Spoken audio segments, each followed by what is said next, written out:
Chapter 585 The Mirror of Soul. Master, a sudden call interrupted Yu's contemplation. Looking towards the source, an excited white tiger pouncing from the depths of the sky entered his sight, shouting in excitement. Master, have you made a breakthrough? By the way, did you just devour the thundercloud?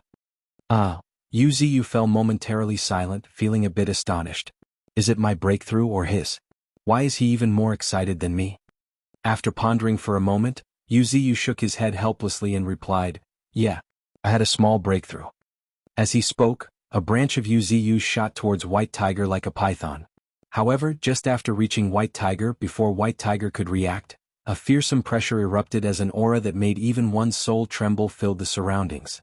In a moment, to the shocked gaze of White Tiger, an eye slowly opened on the tip of this python-like branch, with blood-red ripples resembling those on the surface of a lake undulating inside, and 7 different colored tomo circulating. Under the gaze of this eye, White Tiger felt as if he was naked. He felt as if all his secrets were laid bare.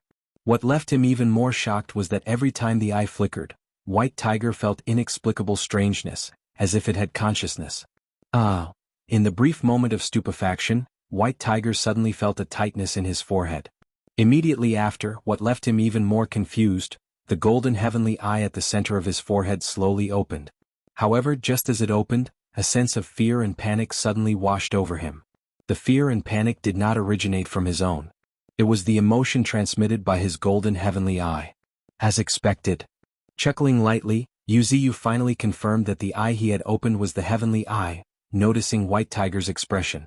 Furthermore, it appeared to be of higher rank, otherwise White Tiger's golden heavenly eye would not have been so fearful. All heavenly eyes had their own consciousness. And by the looks of it, White Tiger's heavenly eye had sensed dread from Yu's heavenly eye. However, there was no denying that there was something unusual about Yu's heavenly eye, because just as he saw White Tiger's heavenly eye, Yu unexpectedly felt a hint of desire from his blood-red heavenly eye. It was an inexplicable sense of greed, as if it wanted to devour the golden heavenly eye. Does it want to absorb the ocular force? Muttering to himself, Yu appeared perplexed. Ocular force was a term for the basic power of heavenly eyes. The greater the ocular force was, the more powerful the heavenly eye's abilities were. Yu's blood-red heavenly eye was craving to devour the ocular force of the golden heavenly eye, thus completing its own accumulation and advancement. Regarding this, Yu just smiled and suppressed this impulse. He had no problem with the act of devouring ocular force to advance, rather he welcomed it. However, the problem was that he had not completely figured out this eye yet, so how could he easily let it get out of control? After all, heavenly eyes have their own consciousness. If the host's strength of extremely powerful heavenly eyes was lacking, the heavenly eye may even detach itself from the host and cultivate on their own. This was what was called backlash. Although Yu considered his strength decent, he was not arrogant enough to believe that he could subdue such a strange eye that easily. After all, to a certain extent, there were some differences between Yu's heavenly eye and the one mentioned by Golden Monkey. At least, Yu had never heard of other heavenly eyes wanting to devour ocular force. Perhaps the divine tree I envisioned is too evil. Smiling, Yu gave himself a reasonable explanation for his blood-red heavenly eye. If I remember it correctly, that divine tree's heavenly eye had another name, the Mirror of Soul. And the soul, ithis. In Yu's memory there were few descendants of that divine tree who could awaken similar eyes, and none of them were benevolent. Either they wanted to tear apart the world or destroy it. All of them were extremists. After joking briefly with White Tiger, Yu no longer paid attention to him. Instead, twisting his branch, he once again brought the blood-red heavenly eye into his sight. Staring blankly, Yu unexpectedly felt a strange sensation of confrontation with himself. After a moment, his consciousness shifted, and Yu once again sank his consciousness into the blood-red heavenly eye. Before long, a perspective unique to the heavenly eye had once again come into view. This time, Yu also sensed an invisible power slowly dissipating. So this is the ocular force, Yu muttered to himself as he became a bit certain. Ocular force, the fundamental power of the heavenly eye, was also the only source that could fuel the heavenly eye. And this was also the strongest aspect of the heavenly eye, because it possessed a unique power system. Although ocular force was closely related to the host's strength, even if Yu's spiritual energy was depleted, he could still unleash astonishing strength through ocular force. If used properly, it could be a good trump card. Of course, Yu had just cultivated the heavenly eye, so his ocular force was limited. According to his estimation, he could keep the heavenly eye open for about 3 hours, and activate his divine ability, the 9 realms of heaven once. His divine ability, apart from having a personal space and purifying spiritual energy, also had unique aspects in terms of offense.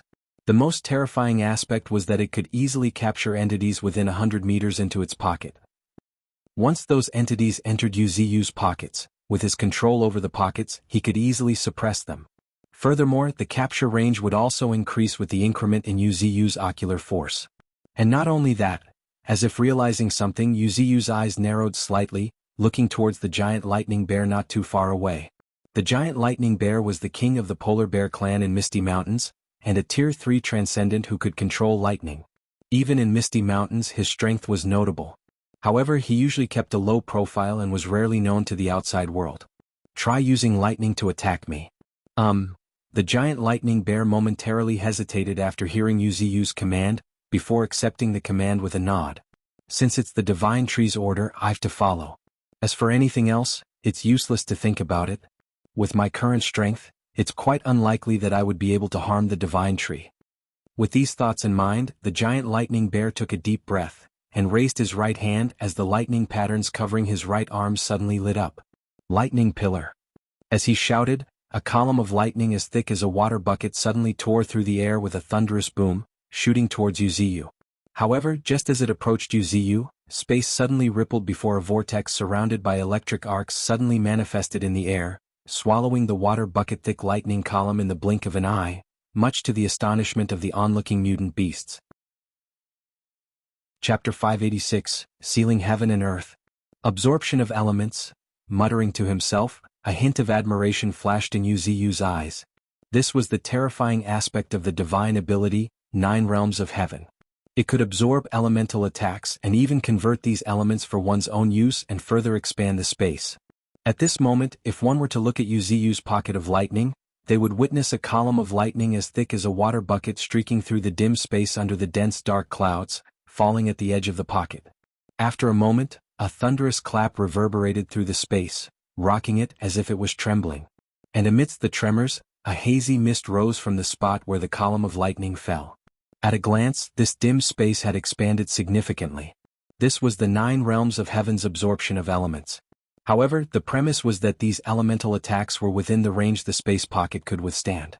If they were too powerful and actually tore through the pocket, it wouldn't bode well for Yuziu.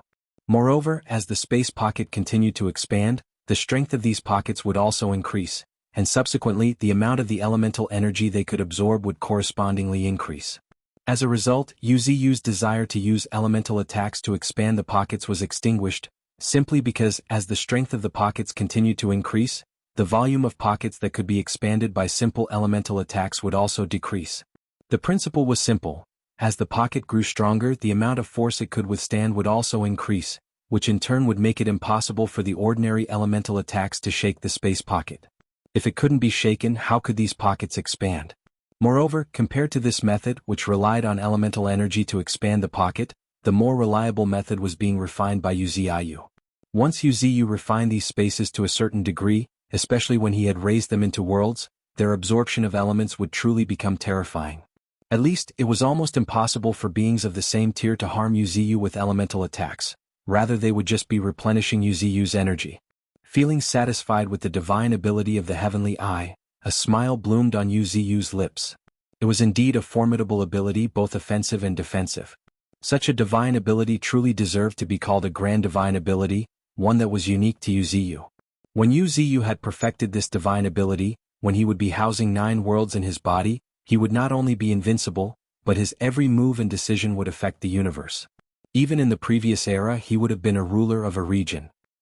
After feeling a moment of pride and gratification, Yuziu moved on. He didn't indulge in it too much. Compared to studying the 9 realms of heaven, the important thing at his hand was to explain the approaching mutant beasts. After all, these mutant beasts truly cared for him. Yuziu raised his head and assured everyone with a smile, "It's all right. I luckily awakened the heavenly eye." While speaking, Yuziu once again extended a branch before a blood-red eye opened at the end of the branch, much to the perplexity of the mutant beasts.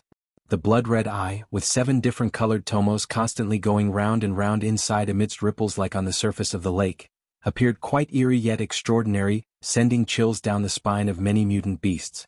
"So, this is the Heavenly Eye Master has awakened?" Exclaiming in admiration, Bull Demon couldn't conceal the envy in the depths of his eyes. Having encountered members of the Three Eyes clan, Bull Demon naturally knew the extraordinary nature of the Heavenly Eye. Such eyes, when awakened, are nothing short of an extraordinary talent. Bull Demon offered his congratulations. "Congratulations, Master, on awakening the Heavenly Eye. This is a great event for our Misty Mountain." And, nodding slightly, Yuziyu happily accepted Bull Demon's congratulations. It was indeed a joyous occasion for him, and could be considered a great event for Misty Mountains. After all, Yuziyu was the sky of Misty Mountains. His strength equaled the strength of Misty Mountains. However, just at this moment, as if remembering something, Yuziyu suddenly raised his eyes and looked at Bull Demon, asking, "Bull Demon, put that aside for now and tell me, how is Ninetails doing?" "Elder sister." Bull Demon's lips curled up slightly into a smile as he replied, "Elder sister is fine, she's currently recuperating. I believe that she will soon come to pay her respects." Before Bull Demon could finish his words, "Yip." Suddenly a fox's howl reverberated through the sky, before a red fox enveloped in flames, rushing over on waves of fire, entered in everyone's sight. "Master!" In a very excited shout, Ninetails also leaped fiercely into the air, jumping towards Yuziyu. Seeing Ninetails was alright, Yuziyu felt a weight lifted off his heart and heaved a sigh of relief. Having always been by his side, they did not have an ordinary bond between them. So, naturally, Yuziyu was pleased to see Ninetails being alright. At this moment, Yuziyu finally noticed the change in Ninetails. She no longer had 4 tails but 5. However, the 5th tail appeared to be illusory. More importantly, the 5th tail seemed to be composed of countless chains, and as it dragged along, the sound of chains scraping against each other could be heard. Faintly, Yuziyu also felt a strange aura emanating from it, causing his eyes to narrow. Another thing that was noteworthy was that Ninetails was no longer in the realm of king, but the peak realm of sovereign. Her aura was so terrifying that it appeared to have materialized into an endless sea of fire, following her every step. "Ninetails?" Yuziyu couldn't help but mutter in astonishment before focusing his gaze on Ninetails. The next moment, Yuziyu's eyes were drawn on a row of fiery red characters as if on fire. "Innate talent. Sealing heaven and earth, she can seal everything in this world in an instant, creating a separate space. Not only does it isolate spiritual energy, but it can also cut off the connection between the outside and inside world. Only Ninetails can access it. So, this is the innate talent that Ninetails has yet to awaken?" A soft murmur escaped Yuziyu's lips, tinged with admiration. No wonder this innate talent is yet to awaken. It would be strange if such a heaven-defying talent could be awakened so easily. The fact that it can seal everything in this world spoke volumes of how terrifying this innate talent is. When perfected, the first thing she needs to seal is the enemy's strength, then innate talent, divine abilities, and even unique abilities. Her ability to create another space is even more like a bug. It is enough for her to bring her opponent from the realm of the Emperor of the World to the realm of Sovereign by cutting off their connection with this world. Without a connection to the world, the Emperor would not be Emperor anymore. At most, they would just have immense spiritual energy. And in terms of spiritual energy, who could match the terrifying power of Ninetails? In fact, if she could seal other spiritual energies and only allow fire attribute spiritual energy to flow, wouldn't that be equivalent to indirectly strengthening herself and weakening the enemy? This would widen the gap by no small margin. This was Ninetails' innate talent that had yet to awaken. To Yuziyu, it was no less than Aurora's innate talent. Instant. In fact, in terms of practical value, sealing heaven and earth might be even higher. At least, Aurora's innate talent, instant, couldn't be activated so easily, but might not be the case for this innate talent. Moreover, Yuziyu even thought that with this innate talent, Ninetails could seal an entire world. He could envision one chain after another emerging from space, like rain lines falling from the depths of the sky, continuously weaving with each other, forming a cage around the entire world. Chapter 587, Council of Kings?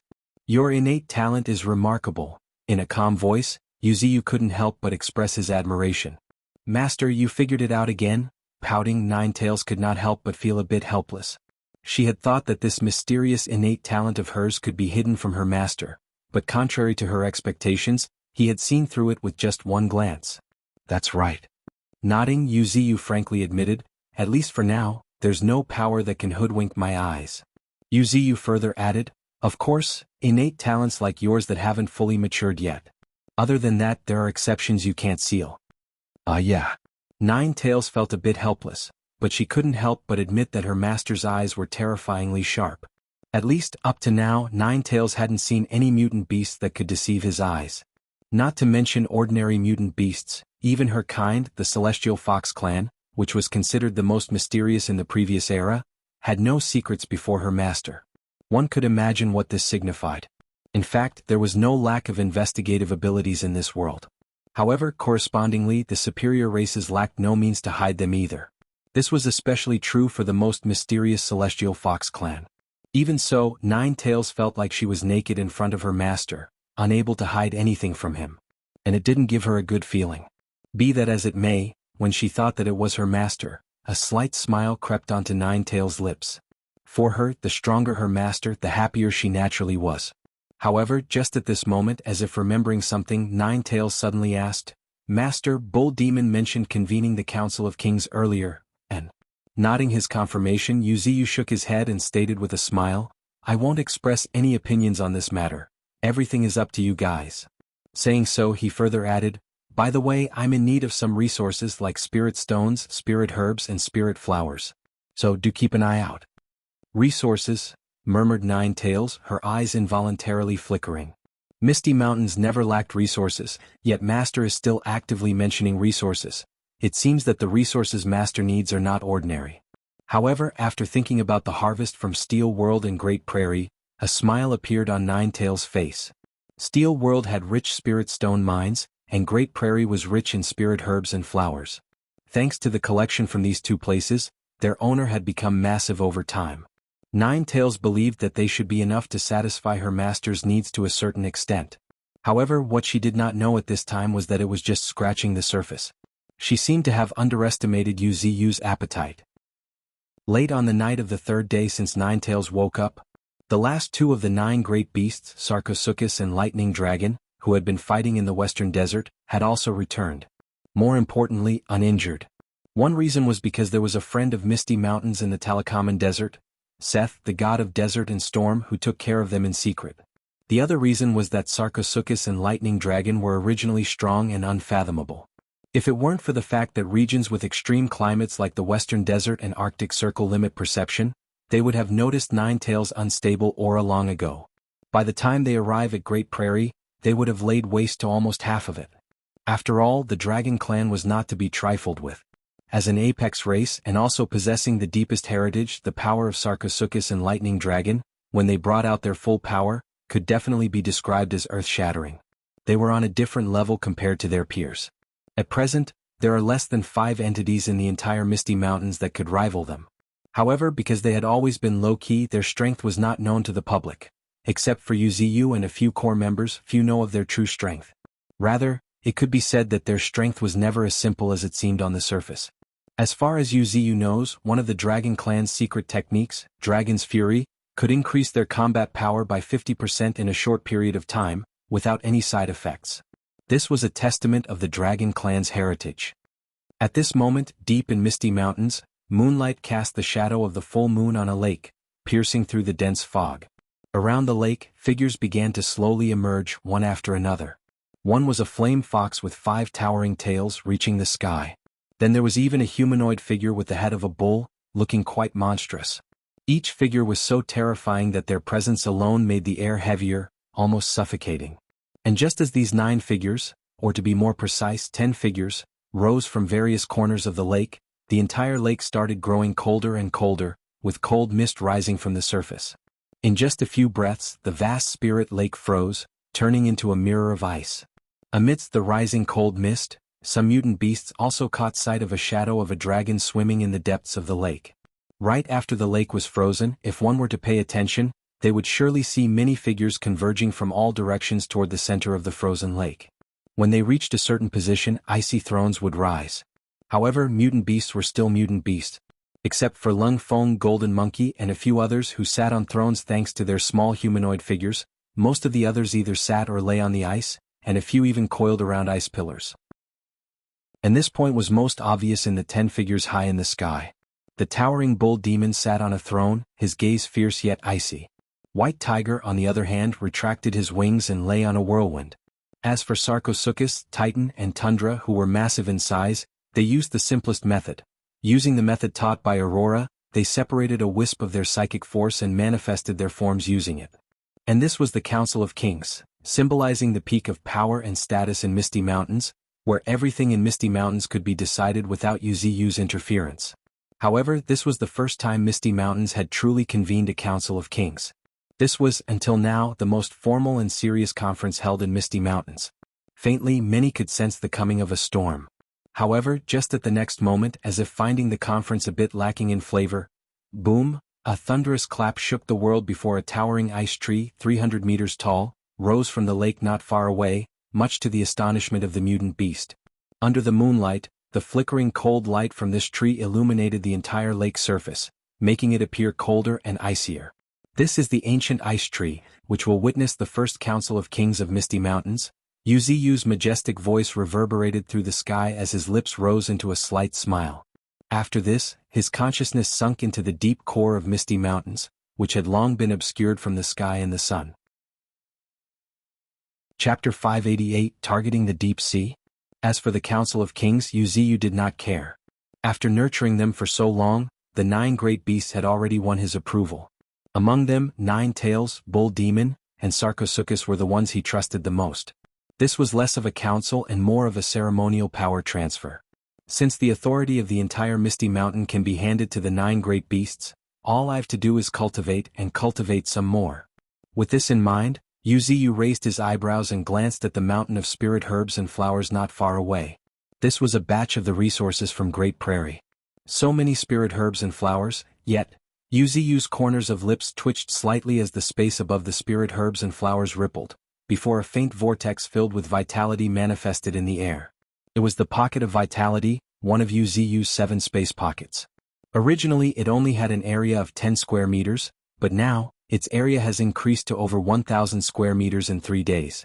This was progress, but it came at the cost of a massive amount of spirit herbs and flowers. Currently, 1% of the resources captured from Great Prairie had been consumed. While 1% may sound like a pretty small number, this 1% was equivalent to the consumption of a small city for almost half a month. Yet UZU absorbed almost all of it in a few breaths. Such terrifying speed of absorption left even UZU amazed. Of course, in exchange, UZU gained 4 million units of pure spiritual energy. More importantly, his pocket of vitality had expanded to over 1,000 square meters. Over 1,000 square meters? Murmuring, UZU's eyes couldn't help but narrow. After a moment, in his delighted gaze, a grayish-green strange space pocket appeared before him. The pocket of vitality was another space with a 1,000 square meters area after the pocket of lightning. In the deep recess of his mind, UZU had a feeling that if the area of all his 7 space pockets increased to over 1,000 square meters, he would gain a new ability. If my guess is correct, when the area of each of the 7 space pockets has reached 1,000 square meters, they should be able to share spiritual energy, UZU muttered to himself, lost in thought. Sharing spiritual energy meant that the spiritual energy stored in his 7 space pockets could flow between each other, thereby indirectly increasing UZU's spiritual energy reserves. As a matter of fact, if UZU's spiritual energy was insufficient, he could directly extract the spiritual energy from these space pockets. This was a simple yet extremely brutal method.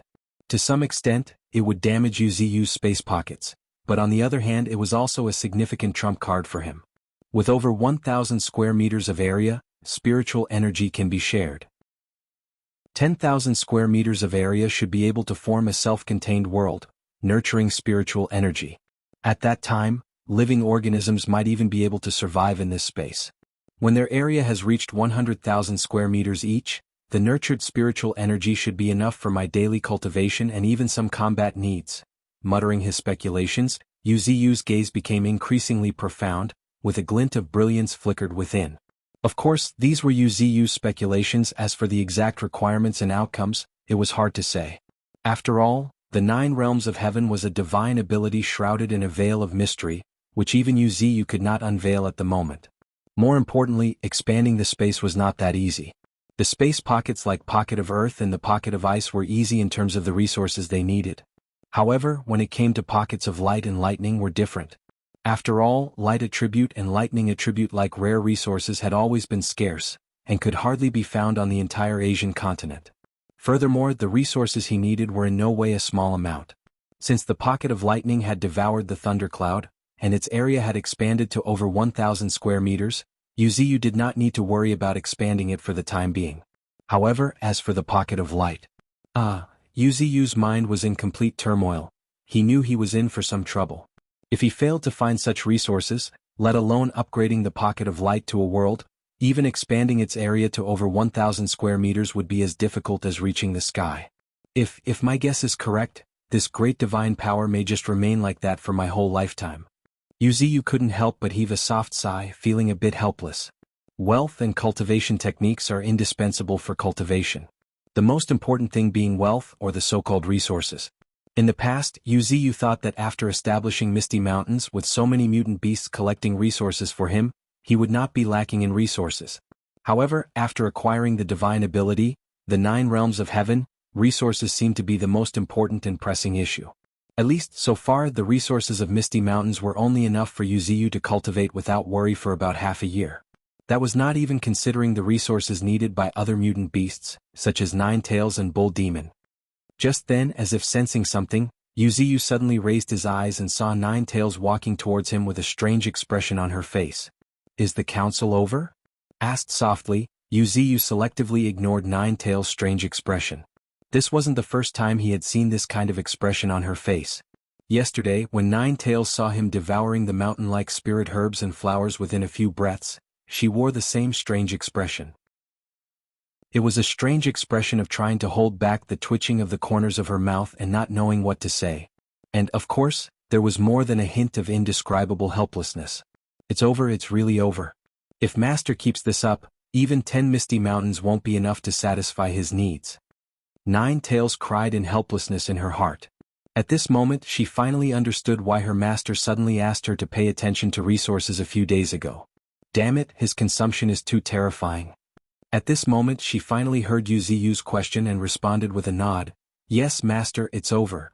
At this point her voice turned cold, icy even. "The Sea Clan intends to attack Misty Mountains, attempting to harm us great beasts. After discussing with the 9 great beasts as well as the left and right guardians and the elemental commanders, we unanimously agreed that our Misty Mountains will be officially declaring war on the Sea Clan." With each statement, Nine Tails' voice became increasingly cold. However, just as her words fell, a playful voice suddenly echoed in the air, declaring war on the Sea Clan. "Nine Tails, can you tell me, with the current strength of Misty Mountains, how are you going to wage war against the Sea Clan?" Listening to Wuxia's playful voice, Nine Tails couldn't help but have the corner of her mouth rise as she explained with a smile. "Master, I didn't say we're declaring war now. More importantly, if we don't take action against the Sea Clan with the resources available on the continent, it will be difficult to meet your needs." "Is that so?" Wuxia glanced at Nine Tails in satisfaction. "That's right, declaring war is just a declaration. The primary goal behind the declaration should be the plundering of resources. After all, compared to the continent, the resources of the deep sea can truly be called vast." Chapter 589, Whalefall and Slytherin. In the depths of the North Pole, there lay the Arctic Ocean, where waves after waves crashed against towering icebergs, and howling north wind blew so cold that they effortlessly froze the splashing waves. And this was the Arctic Ocean, one of the coldest corners of the seas. However, at this moment, accompanied by heavy footsteps, a pathway visible to the naked eye extended across the Arctic Ocean. Upon closer inspection, one could make out a chubby figure wearing a bamboo hat walking leisurely across the surface of the sea. Each step he took, the ocean underneath his feet would freeze. At a glance, there was an indescribable elegance about him, with a rare hint of solitude within it. Heaving a sigh, Brewmaster couldn't help but cry out loud, taking another sip of spirit wine to warm his body. "If I had known, I wouldn't have taken this task." While mournfully voicing his complaint, Brewmaster suddenly stopped and glanced at the endless Arctic Ocean, before nodding to himself. "This should be the place." Saying so, he fiercely raised his foot and slammed it hard, causing the entire ocean to shake with a boom. Immediately after, a wave of immensely cold aura swept in all directions, freezing the entire ocean at a speed visible to the naked eyes. Shortly after that, as if noticing the sudden change, a long and majestic song suddenly erupted from the depths of the ocean. Hiss hiss. Followed by a series of loud and shrill hisses, that seemed to be filled with joy resounding through the sky. After a moment, in the delighted gaze of Brewmaster, shattering the ice instantly, two huge shadows emerged from the depths of the ocean, one after another. One figure had its entire jaws lined with long and sharp fangs emanating an inexplicable chill, appearing so ferocious that they gave the impression that they could tear through the very sky. It was none other Whalefall, the most fearsome ruler of the depths of the Arctic Ocean, and of the rare Tier 3 transcendence. He was in the realm of Sovereign. With his strength alone, he led the Orca clan to subdue nearly half of the Arctic Ocean. On the other side, amidst continuous cracking of the ice, a truly terrifying figure appeared in Brewmaster's line of sight, drawing his admiration. Hiss! With a sudden hiss, a head as thick as a water bucket and as long as 100 meters emerged from the ocean, breaking the ice. It was the serpent's head, covered in dark green scales that shimmered with a faint gleam under the sunlight. Its eyes were red as blood and gleaming like lanterns, filled with nothing but ferocity and cruelty. However, before Brewmaster could examine this serpent head further, sounds of ice cracking erupted again and again as serpent heads emerged successively from the ocean, a total of 5 heads, each one extremely ferocious.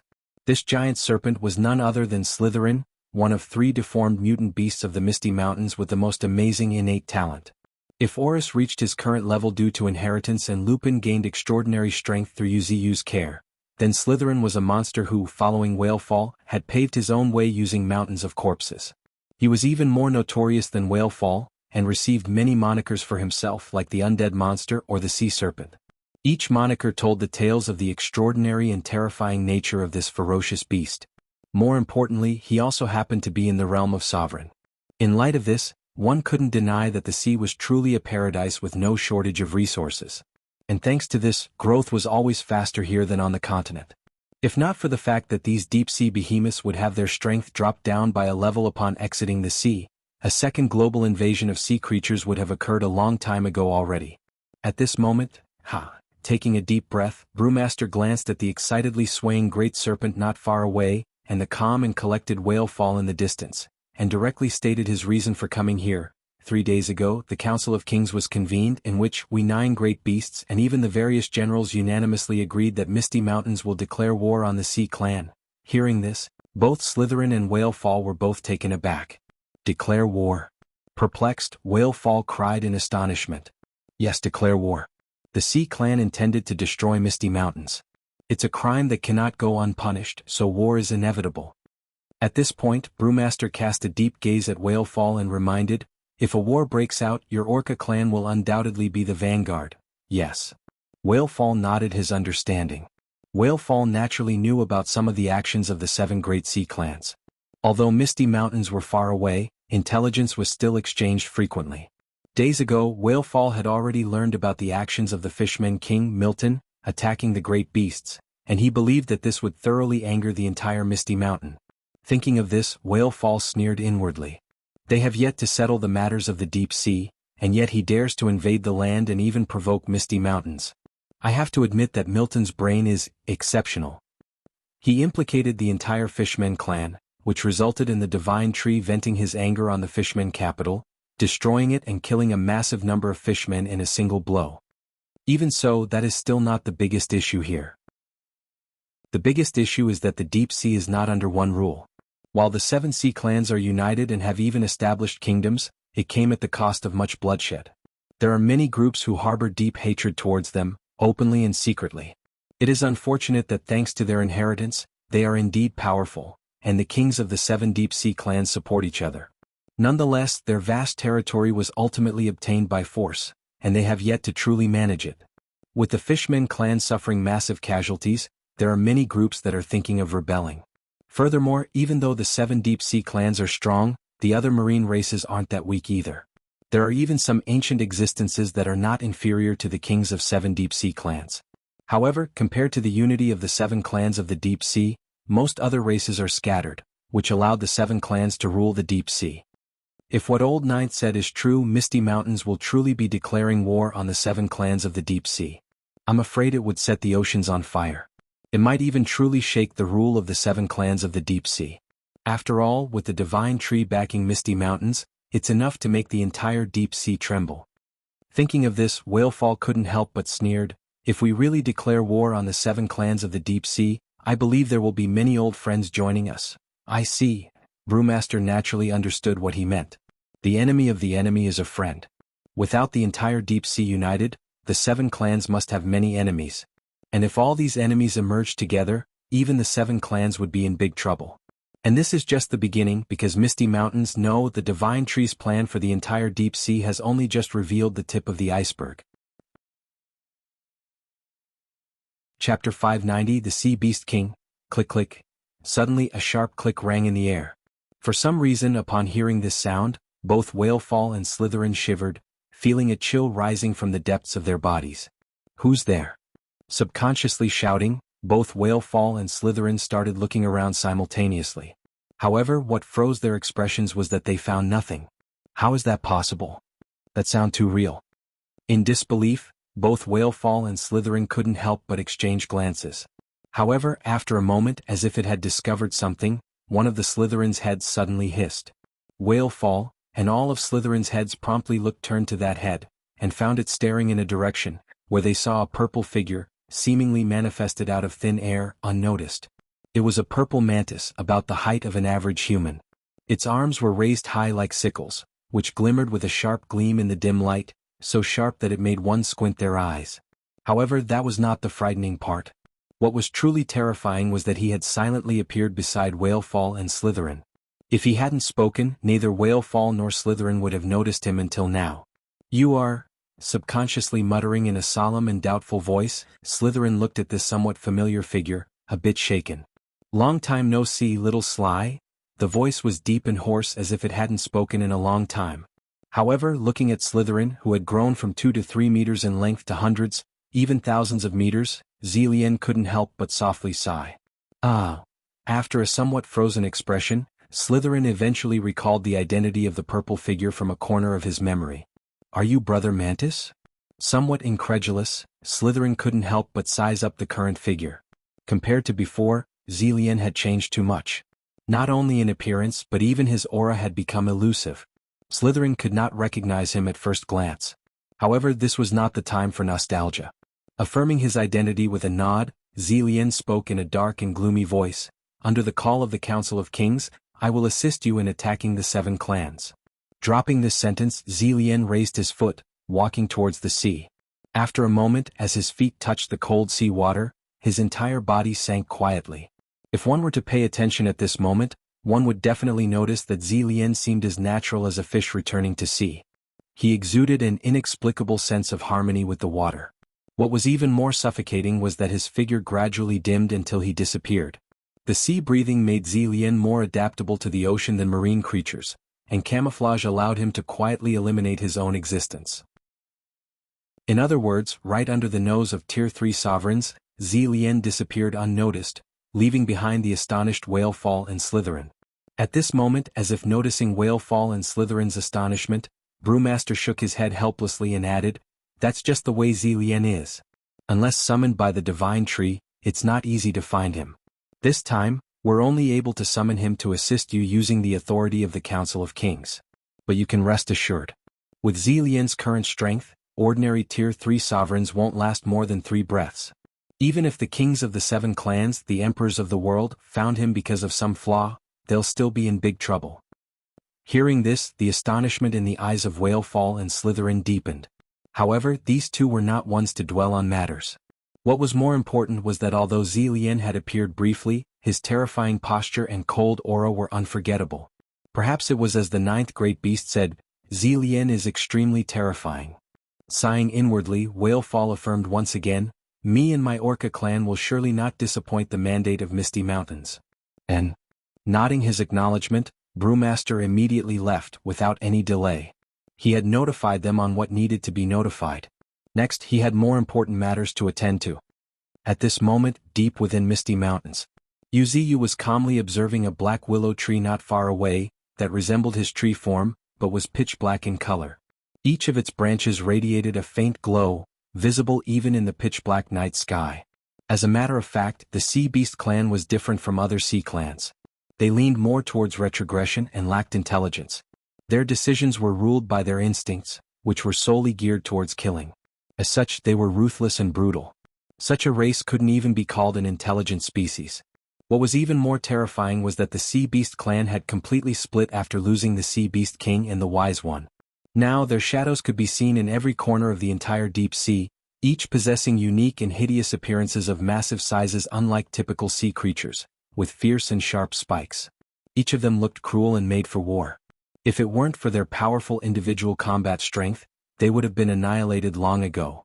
Today, with their formidable individual combat strength and formidable reproductive abilities, this race was doing quite well in the deep sea. Although they were divided, they were indeed a powerful race in the deep sea that could not be ignored. Be that as it may, not only did some groups in the deep sea not recognize them, even the sea clans with heritage did not recognize them. In other words, it meant that the so-called 7 clans of the deep sea was actually only 6 clans. The 7th clan, the Sea Beast clan, had long since separated from them and established itself as a separate group. If we could control the Sea Beast clan and declare war on the sea clans, the declaration wouldn't just be all talk. Muttering to himself, Yuziu's eyes flickered incessantly. Faintly, there was a glint of a scheme. In fact, declaring war on the sea clans was secondary. The primary goal was plundering of resources. Currently, Yuziu thirsted for resources, and it wasn't just an ordinary thirst. The fastest way to obtain resources was naturally through war. Openly, Misty Mountains and the entire continent were fighting back and forth, plundering a considerable amount of resources. In secret, the marine forces led by Orca and Zilien were instigating deep-sea relations, inciting war as soon as possible, and if necessary, guiding the Sea Beast clan to participate in the war.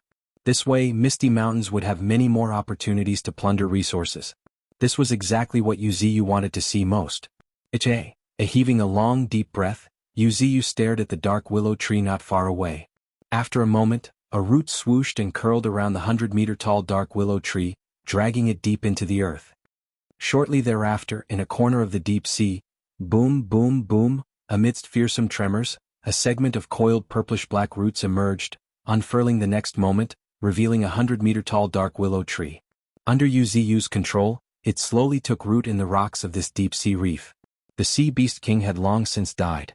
However, his death was due to the obliteration of his soul. As the Sea Beast clan relied much on their extremely powerful body, the Sea Beast King's terrifying aura still lingered even after his death. Yuziu was planning on using the Sea Beast King's carcass to attract the strong transcendence of the Sea Beast clan once again. If possible, he didn't even mind selecting a true king to lead the Sea Beast clan under him. Chapter 591, The Brand of King, Ruhar, Ruhar, Ruhar. One roar after another echoed endlessly in the deep sea, as massive mutant creatures of unique appearances suddenly lifted their gaze, one after another, a hint of confusion and perplexity flickering in their glowing red eyes. Although they were lacking in the intelligence department, the mysterious call still caused these ferocious monsters to tremble. After a moment, a thunderous roar echoed before a terrifying figure rose from the depths of a reef so dark that one couldn't even see their fingers. The terrifying figure strengthened endlessly to no end, and was covered in menacing scales all over. Upon closer inspection, it turned out to be a giant python. However, what set this dark green python apart from other pythons was that it had a row of sharp and fierce spikes on its back. The spikes were a distinctive feature of the Sea Beast clan. Furthermore, the fiercer the spikes were, the more terrifying was the sea beast's strength. Looking at those rows of sharp spikes piercing through the air, even the mutant sea beasts with insight had their pupils shrinking to the size of a needle tip, wishing they could grow another leg and escape into the distance. However, fortunately, the usually ferocious and bloodthirsty sea beast ignored them today, and instead, slithered its body away. Swirling the seawater with a deafening boom, its massive figure shot into the distance like a sharp arrow, leaving the surrounding mutant sea beasts gawking at each other. At the same time, in the depths of a bottomless strait, another thunderous roar reverberated before a colossal figure, strange and hideous, slowly rose. The figure resembled an enormous tiger, but it was lacking the beautiful fur of a tiger, and its tiger-like head was covered in spikes.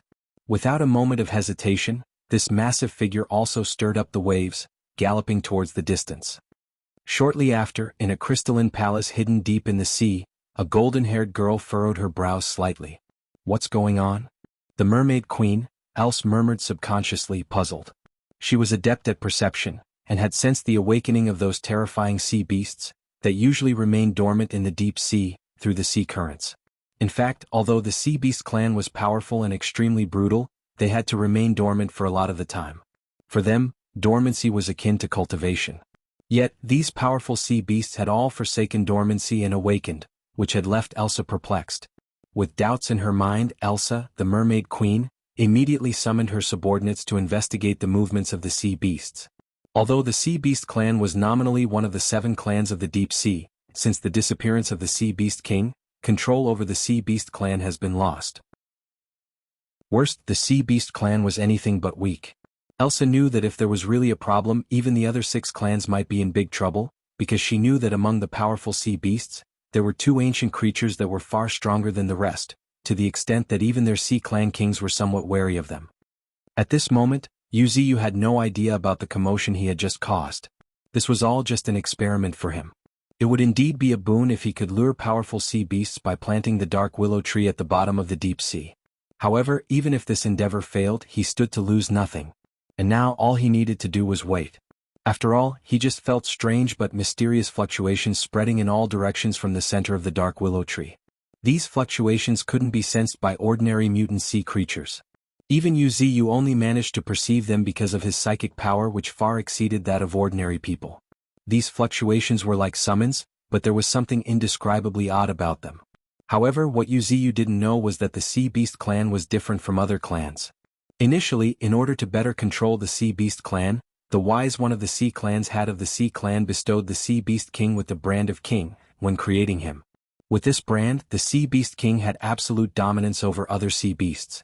In case something unexpected happened to the Sea Beast king, other sea beasts could inherit this brand by devouring just a part of his body. In fact, this brand was not just about suppressing the Sea Beast clan, but to a certain extent, it was also a mark of inheritance. Furthermore, it was a mark that only the Sea Beast clan could activate. Although the Sea Beast clan lacked intelligence, the mysterious thirst from deep within their bodies was enough to draw them in. More importantly, the stronger the sea beast, the stronger the sense of this summon felt. What does this imply? Ruhar, ruhar, ruhar. Amidst fearsome roars, countless powerful sea beasts could be seen awakening from their slumber in the vast and boundless deep sea, converting from all directions. The appearance of the brand of king was definitely going to trigger a bloodbath. In the dark depths of the seas, which had never been calm, a storm had been stirred up once again. Except, there were a pair of eyes hidden in the shadows of the deep seas that few would be able to notice, quietly observing the dark willow tree rooted in the rocks. These fluctuations don't seem simple. Muttering softly, Wuxia chose to silently wait as well. Unlike the land, the deep sea was extremely vast. Wuxia was destined to wait for a while. In addition, the place where Wuxia chose to plant the dark willow tree was also extremely extraordinary.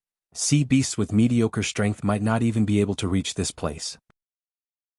As such, the sea beasts that could arrive before Wuxia after these layers of screening would be extremely formidable.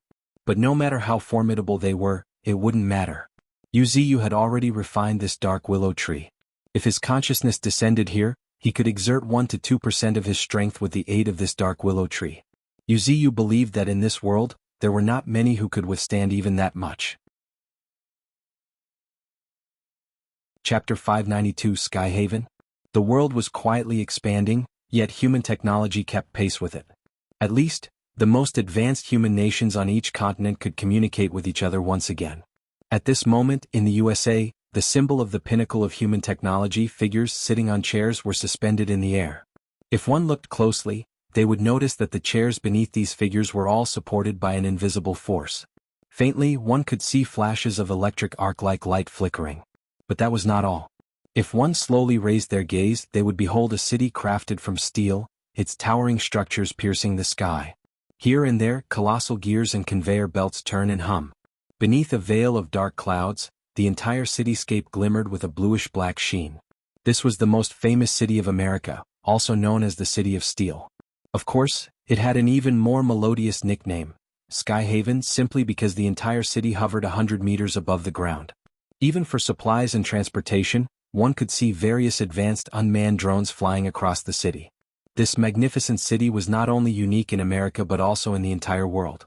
There was no other, simply because the master of this city was a well-known superhuman of America, the master of magnetism. It was he who had lifted the entire city to a height of 100 meters with his innate talent. This was a testament of how formidable he was. At this moment, quietly watching the holographic projection not far away, the figures seated high on their thrones all wore solemn expressions.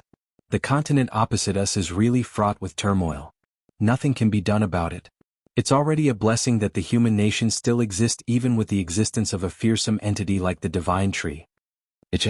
Natural disaster-level existences are truly like nightmares. Murmuring, these figures, looking at the war-torn continent in the hologram, couldn't help but narrow their eyes. Among these images, there were endless scenes of mutant beasts rushing out from the boundless white mist. There were also scenes of countless rats swarming in the vast stretch of great prairie, launching bloody assaults against the wolf packs. Of course, what shocked these figures the most was the sudden appearance of the sky-reaching pillar of light shooting from the sky, from the depths of space, without any warning. According to the analysis of scientists, this pillar of light pierced through at least 10,000 meters of the sea. With such terrifying power, it was no wonder even powerful nations like China were powerless. Moreover, heaving a sigh, a Skyhaven city councillor looked at the young man sitting on the highest throne, wearing a helmet and a red cape. He was none other than the master of magnetism, Yule, an unfathomable superhuman. In the entire nation, there were very few people who could rival him, and even in the entire world, there were only a handful who could rival him in terms of reputation. Like the first girl in the history of mankind to ascend to the Tier 3, the Chinese superhuman, Empress He Ling Air. Or the King of Knights of Great Britain. Or the Saint and Saintess of the European Union. Or the one hiding in the alliance of Southeast Asian nations, known as the Sage, who is rumored to be a reincarnated individual. Of course, this was only on the surface and it was only based on reputation. As for everyone's specific strength and abilities, let alone these people, even Yule, the master of magnetism, was curious about it. Since they had never truly competed with each other, everything about them was unknown. My lord, should we know?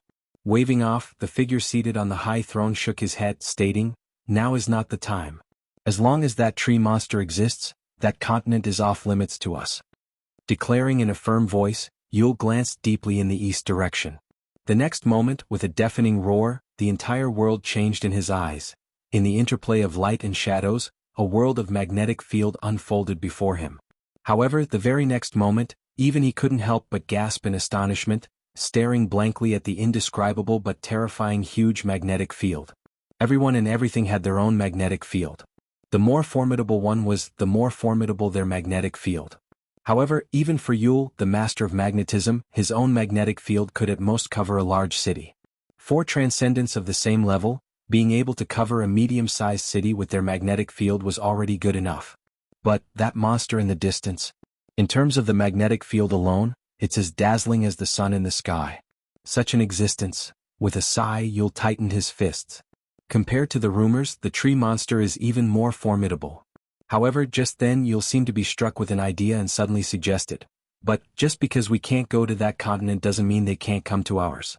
According to what I said before, invite the leaders of various countries and even their prodigies, to gather here and discuss the future of humanity." "Yes, sir." Confirming with a nod, the other city councilors accepted the order.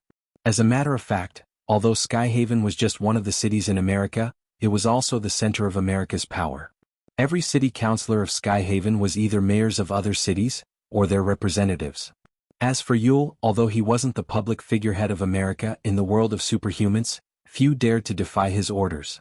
And the reason for this was because in America, which had established a system of transcendence, the superhumans and ordinary people were clearly separated. Even within the cities there were clear divisions.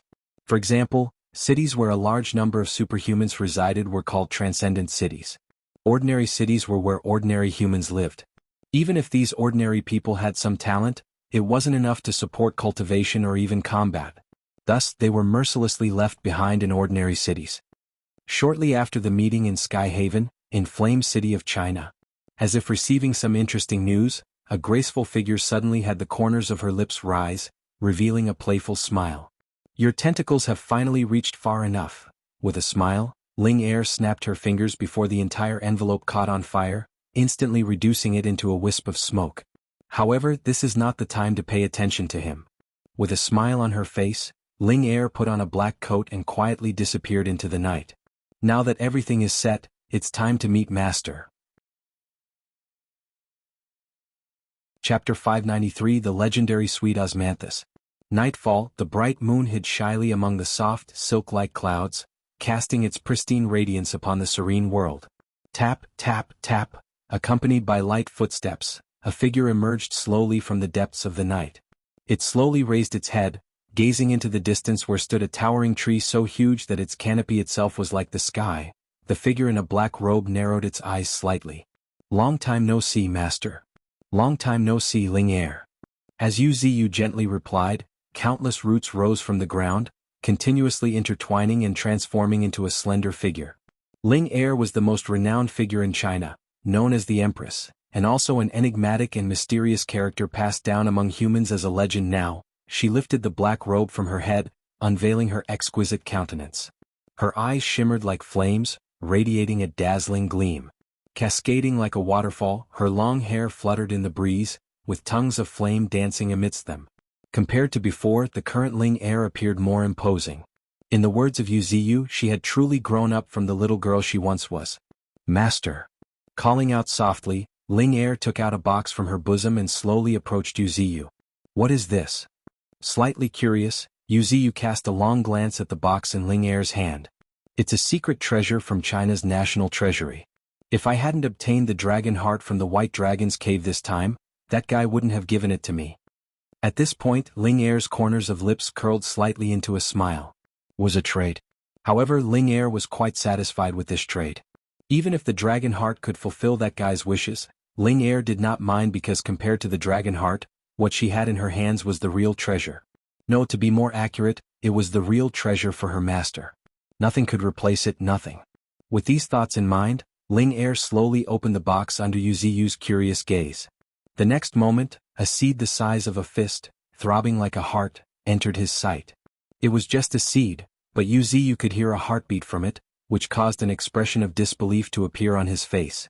An inexplicable longing momentarily engulfed his entire body, a longing so strong that even the towering tree behind Yu Ziyu trembled slightly. Boom, boom, boom. Amidst the continuous rumbles, countless silver snake-like threads descended from the sky. "What exactly is this?" Inquiring once again, Yu Ziyu took the box from Ling Er's hand. The seed was just about the size of a fist, yet it exuded a fearsome vitality as if it was gestating, yet also waiting. However, that wasn't the scary part. The truly terrifying aspect was that Yu Ziyu actually felt an indescribably vast spiritual energy gathering within it. This spiritual energy was quite rare, being predominantly of the water element. However, compared to ordinary water attribute spiritual energy, its purity was terrifying. To a certain extent, it even made Yu Ziyu's pupils shrink.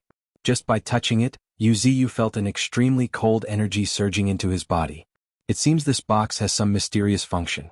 Otherwise, the cold energy within this seed is enough to cripple an ordinary Tier 3 transcendent. "This is the seed of the sweet osmanthus tree," Ling Er replied. She took a deep breath and continued explaining, her gaze becoming more serious and solemn. 2 years ago, the Chinese government discovered a sweet osmanthus tree with sentience in a forbidden zone.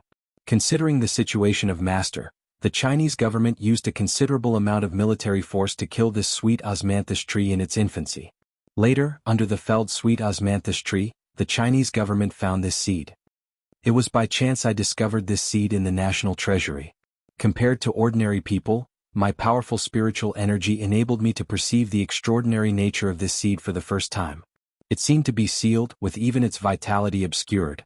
Just a few days ago, I used my purple flames to burn away the seal on this seed, and it transformed into its current state. The fact that it's constantly surging with such rich vitality and cold energy makes it hard to believe that it is quietly blooming. Hearing this, Yu Ziyu's eyes also flickered with curiosity. He couldn't help but admit that Ling Er gave him a big surprise. Just like mutant beasts reverted to their ancestors, this seed also had the potential to revert to its ancestors, awakening powers beyond comprehension. However, at this moment, before Yu Ziyu could say anything, Ling Er added, "Master, after checking many biographies and secret records, and I have some speculations about this seed." "What do you mean?" Ling Er's statement immediately made Yu Ziyu eyebrow raise, piquing his curiosity. In ancient myths and legends, there is a sweet osmanthus tree. Similar to the Fusang tree, it has the innate spirit root of the extreme water Tao, born on the oldest known constellation, the moon. However, unlike the Fusang tree which birthed the golden crow, the moon is desolate, extremely cold and devoid of life. Therefore, the sweet osmanthus becomes the center of the moon. As long as the moon exists, it will be immortal. Likewise, its form cannot change forever, nor could it grow sentient. This seed, being so extraordinary, should have some connection with that ancient sweet osmanthus tree.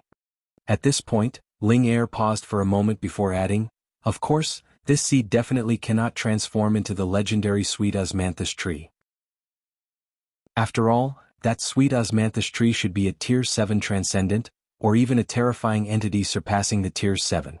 While this seed, judging by its potential, only has the possibility to reach Tier 4. Yu Ziyu also agreed with Ling Er's speculation, nodding, "Indeed." However, the next moment Yu Ziyu's tone changed as he stated with a smile, "Even so, this seed is a true treasure to me." With his innate talent, absolute evolution, Yu Ziyu was still considering the next divine tree to deduce. Ling Er's bringing such a legendary seed had really given him a huge pleasant surprise. While Yu Ziyu couldn't guarantee anything else about this seed, he was certain about one thing. If this seed truly had some connection with the legendary sweet osmanthus, Yu Ziyu would definitely be able to deduce part of the legendary sweet osmanthus power, and even simulate and then master it. For Yu Ziyu, this was truly a great fortune. This was truly a stroke of luck. The ancient divine trees and legends were more than a level higher than the divine tree that Yu Ziyu had imagined to open his heavenly eye. Chapter 594 The World is Growing. After collecting the seed of the sweet osmanthus tree, Yu Ziyu remained silent. Everything was understood without words. He saw everything Ling Er did for him. In the future, if there was a chance, he would repay her in another way. But for now, "Master, why don't you take action?" While asking in a gentle voice, Ling Er had already arrived at Yu Ziyu's canopy, sitting on a branch, dangling her slender feet, looking interestedly at the moon in the dark sky. "Take action," Yu Ziyu muttered to himself. He naturally understood Ling Er's meaning. "Now is not the time." Saying so, Yu Ziyu also looked at the night sky, sighing, "With my current strength, I can suppress the entire continent and plunder all its resources. However, in doing so, I would turn this continent into a dead land devoid of any life." At this point, Yu Ziyu sighed again and added, "It's unwise to kill the chicken to get the eggs." "Indeed." Nodding, Ling Er also acknowledged this fact. However, after a moment, as if confirming something, Ling Er asked again, "Master, are you raising pigs? Fattening up the pigs before slaughtering them, just like the humans?" Yu Ziyu was momentarily surprised. However, the next moment he shook his head, denying, "It shouldn't be called raising pigs but rather waiting." "Waiting?" Puzzling, a hint of confusion appeared on Ling Er's face. "The world has not truly matured yet. You have to understand, a powerful world will give birth to powerful individuals. Without a truly powerful world, it's difficult to sustain a genuine powerhouse. Currently, the spiritual energy is still minuscule, the world is still fragile. It's hard to produce Tier 4, Tier 5, and even Tier 6 transcendents. If I were to slaughter those hopeful Tier 3 transcendents, this world would be completely ruined. If I did so, even if I break through to Tier 5 with a massive amount of resources, Tier 6 would still be out of reach. More importantly, killing 100 Tier 3 transcendents now is not worth as much as a Tier 4 transcendent in the future. So, you should be able to understand why I'm waiting." After calmly listening to Yu Ziyu's explanation, a look of realization flashed in Ling Er's eyes. "Master, you're waiting for those guys to grow up." "Yes," confirming with a nod, Yu Ziyu confessed, "More accurately, I'm waiting for the arrival of the third spiritual energy tide. By then, this world will also grow, until it can sustain even more terrifying powerhouses. Now, it's not that I'm not growing, but it's that this world doesn't allow me to grow." At this point, Yu Ziyu's main body suddenly shook, before a blood-red eye unexpectedly opened on Yu Ziyu's trunk, much to Ling Er's astonishment. At the same time, a world different from what ordinary people saw also entered Yu Ziyu's sight. The air was filled with colorful specks of spiritual energy. The sky appeared to be rising, and the ground appeared to be sinking. This world, the planet Earth, was growing at a speed visible to Yu Ziyu's naked eye. This was the world of Yu Ziyu's heavenly eye, which allowed him to clearly capture the trajectory of the world's growth. At the same time, Yu Ziyu, through the heavenly eye, also spotted an unprecedented surge of spiritual energy rushing from the depths of the universe towards this world. 20 days left. A whisper escaped Yu Ziyu's lips as a hint of anticipation flashed in his eyes. 20 days. Emphasizing once again, Ling Er also followed Yu Ziyu's gaze and looked towards the depths of the universe. It's the third spiritual energy tide, right? Yes, confirming with a nod. Yu Ziyu also smiled and reassured, don't worry. This world has long been under my control. Now the most important thing is to make the whole world come alive. Truly come alive. Let powerful transcendence be born after another like bamboo shoots after the rain. Only when more strong individuals are born in this world can it grow faster. And then I will have the hope of stepping into the eternal realm that everyone dreams of. It had been a long time since Yu Ziyu had talked to someone like this. He no longer concealed his ambitions. Whether it was a Tier 4 transcendent or Tier 5, it held no difference to him. In his opinion, they were just slightly more powerful ants. Only after hearing Golden Monkey's description of the previous glorious era did Yu Ziyu came to know that only the Tier 7 hegemons and the eternal realm transcendents of Tier 8 could be called true great sages. Unless one had reached Tier 7, they were ultimately an ant. He was just lucky and good at managing things, which allowed him to seize the initiative in the early era of spiritual energy. However, there was more than just one world.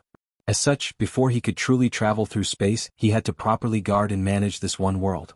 In addition, not only every living and non-living thing was evolving, but even the world itself was evolving. The evolution of the world was closely related to the evolution of all things. The reason was simple: everything living and non-living were a part of this world. When all things became powerful, the world would become powerful. While the world nurtured strong individuals, the strong individuals would also imprint their comprehension into the world. This was why the peak Tier 4 transcendents could alter their surroundings and establish an ecosystem with themselves as the apex. It was because their understanding of the world was so terrifying that it affected the growth of this world. Just like the current Yu Ziyu, his roots had penetrated through half of the planet, with his vast root system extensively spread through the depths. If he didn't constantly suppress himself, his mere existence would affect half of the continent, thereby establishing an ecosystem with Yu Ziyu as the apex. It would ultimately restrict the growth of this continent, which was why he had to contain himself. It would be a world no longer as colorful and diverse, solely dominated by Yu Ziyu alone. In fact, this could already be seen now. With Yu Ziyu around, this continent was like a dead pool, with each human nation being extremely cautious of him and every powerful transcendent living in hiding. However, if it weren't for Yu Ziyu attacking the entire continent, pressuring them to grow, how many powerful transcendents would have not emerged? Whereas the other continents, without an entity like Yu Ziyu, they were truly flourishing. For example, in the United States of America, the equilibrium between technology and spiritual energy has led to the emergence of many powerful superhumans. This resurgence has propelled the nation back to its former prominence, reminiscent of its status before the arrival of spiritual energy. Whereas on the Australian continent, countless mutant beasts stood as kings, with many emperors of the world. There was no need to mention the deep sea. These continents, even the deep sea, were what Yu Ziyu was eagerly looking forward to. When the third spiritual energy tide arrives, Yu Ziyu would definitely visit them, not only to harvest appropriately, but also give them a sense of crisis so that they would grow faster. After all, the third spiritual energy tide would give birth to many existences that Yu Ziyu was looking forward to. Chapter 595, Bloody Contest. How is C doing? Changing the topic, Yu Ziyu asked about the several forces she had established. C, smiling, Ling Er declared with a hint of pride, the Earth Eye is responsible for gathering intelligence. Needless to say, the list of prodigies in Master's hands is the testament of their abilities. Although it hasn't reached the point of being omnipresent, we've infiltrated high-level officials of various countries on this continent. As for the Skynet, it's in charge of assassination. It's now a well-known assassin organization in the dark side of the world. It's even listed among the top 3 dark organizations in China, alongside the Dark Council and the Blood Web. Hearing this, Yu Ziyu's eyes couldn't help but narrow slightly. Blood Web. The new term left Yu Ziyu surprised and curious. The Dark Council, needless to say, was also a force subtly cultivated by Ling Er, with 4 out of 7 kings being affiliated with Ling Er. It could be said that the Dark Council was a sharp blade in Ling Er's hands, but the Blood Web was something Yu Ziyu had never heard of before. The Blood Web is an organization formed by the most heinous criminals of China. Giving a brief explanation, Ling Er's tone became indifferent as she added, this organization is not that important, it's just a group of people banding together for self-preservation. What's really worth noting is the organization behind the Blood Web, the Crimson Web. That organization spans the entire continent and is somewhat troublesome. Of course, it's only somewhat troublesome. Alright then. Nodding slightly, Yuziyu didn't pay much attention to it anymore. These organizations were unimportant. Yuziyu had only asked casually. As long as they ensured regular contributions of resources, Yuziyu, or more accurately Misty Mountains, would not interfere with these affiliated forces. Just like the organizations that signed contracts with Misty Mountains, the Root. Once the resources were provided, Misty Mountains wouldn't even mind dispatching people to protect them. Currently, the members of Root had been taken in by White Tiger to be looked after in White Emperor City, and to some extent, even allowed these members of Root to hold power and manage the city. For them, this was a very good affiliation. After all, peaceful cities like Smoghaven, Crescent Moon City, and White Emperor City under Misty Mountains were really rare in the current world, which was fraught with wars. At least, members of Root didn't have to worry about the safety of their families. As for themselves, they were all sharpening their knives and organizing manpower, preparing to make a big impact on the continent. All of these Yuziyu chose to silently observe. For him now, observation had become the norm. Except for major events like declaring war on the Sea Clan, where he would make some moves behind the scenes, he did not have the leisure to pay attention. Currently, the most important thing was to wait and prepare for the advent of the third spiritual energy tide. But before that dark willow tree in the deep sea also requires a little attention. With that in mind, after exchanging a greeting with Ling Air, Yuziyu's consciousness shifted again, sinking into the distant cosmic root. The cosmic root was different from Yuziyu's other roots. They were more like extensions of Yuziyu's tentacles, ignoring distance and even space, truly emerging from void. While they might be lacking in terms of lethality, but in terms of strangeness, it was hard for any of Yuziyu's other roots to match it. This was also the most important reason why Yuziyu, while in Misty Mountains, could extend his tentacles to the entire world. Of course, although Yuziyu's psychic power was powerful, it hadn't reached the level of enveloping the world. It could even be said that covering half of a continent was the limit. As such, Yuziyu could not accurately determine the precise location where the cosmic root would emerge from the void. He could only rely on his senses to lock onto a continent and its surrounding sea areas. In other words, it was not difficult for Yuziyu to have the cosmic root appear on the American continent. However, it would not be very realistic to hope for the cosmic root to appear in a specific city in America. It was all a matter of luck. Yuziyu could not say with absolute certainty where they would appear.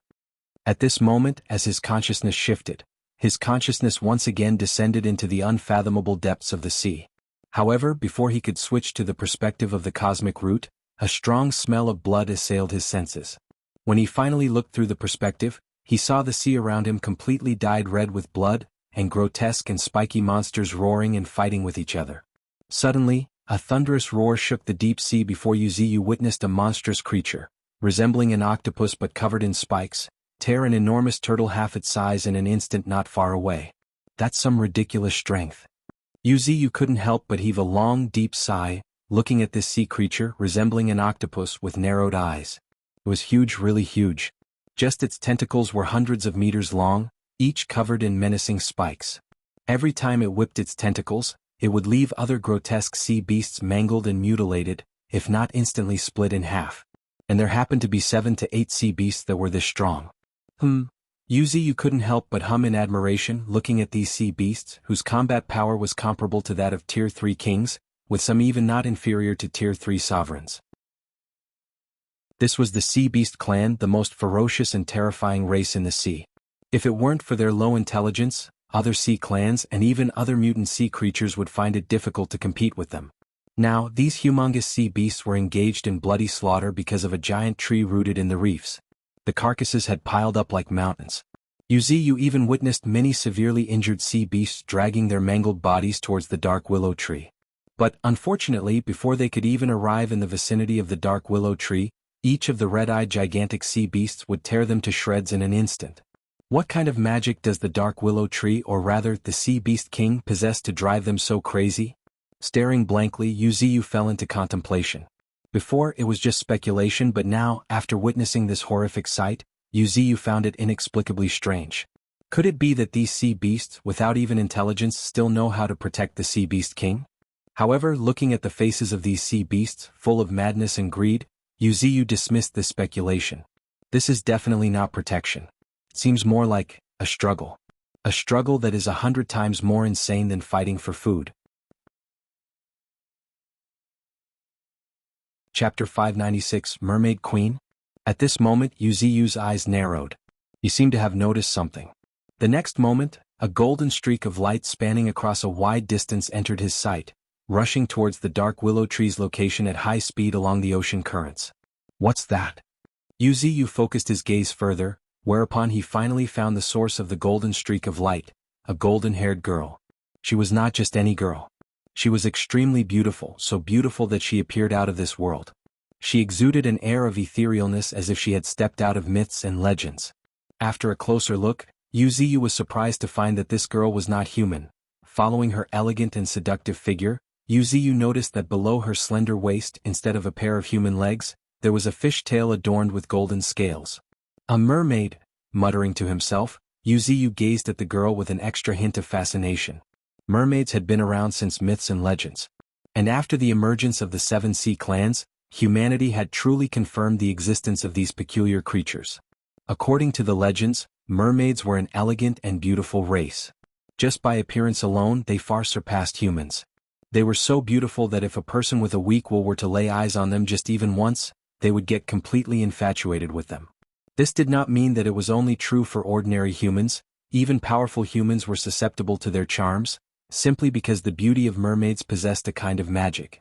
To some extent, it could affect one's mind, to the extent that even a powerful human, if infatuated, would willingly live and die for her. At this moment, the mermaid that had appeared in Yu's sight was even more amazing. Apart from her formidable strength, just her presence alone made Yu, a being of his stature, had his eyes brightly lit up.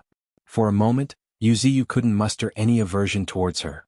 In other words, Yu was also influenced by her. She should be the rumored mermaid queen who calls herself Elsa. As he muttered to himself, Yu's lips curled up into a smirk as a hint of amusement played upon them. If my guess is correct, the disturbances caused by numerous sea beasts must have attracted the attention of the mermaid queen, otherwise, it wouldn't have been easy for me to encounter her. But since you're here you don't need to leave. Smiling in his heart, Yu's cosmic root, hidden in between the reef, shook slightly, before an eerie blood-red eye slowly opened on its tip. Yu's heavenly eye could be opened anywhere in his body, and this was also Yu's source of greatest support on this cosmic root. The combat power of the cosmic root was not particularly high. Although it did NPT fear emperors of the world, it was difficult to truly contend with them. If he acted haphazardly, he might even let his mermaid queen, whom he had finally encountered, slip away. Of course, before taking action, Yu didn't mind getting a grasp of her strength first. With this in mind, Yu focused his gaze on the mermaid queen, before a luxurious status screen appeared before Yu. Race mermaid.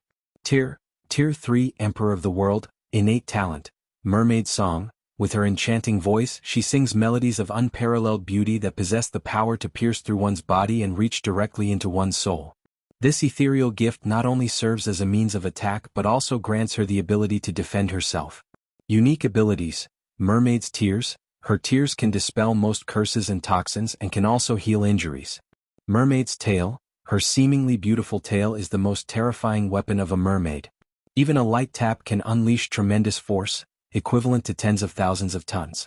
Ocean's protection. In the vast expanse of the ocean she can harmonize with its depths, amplifying her strength, agility and ability to heal, becoming a formidable force to reckon with.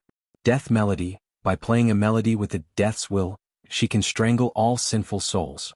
Rhythm of the sea. She is able to easily manipulate the ocean, stirring up terrifying shockwaves and even tsunamis. Endless sea current.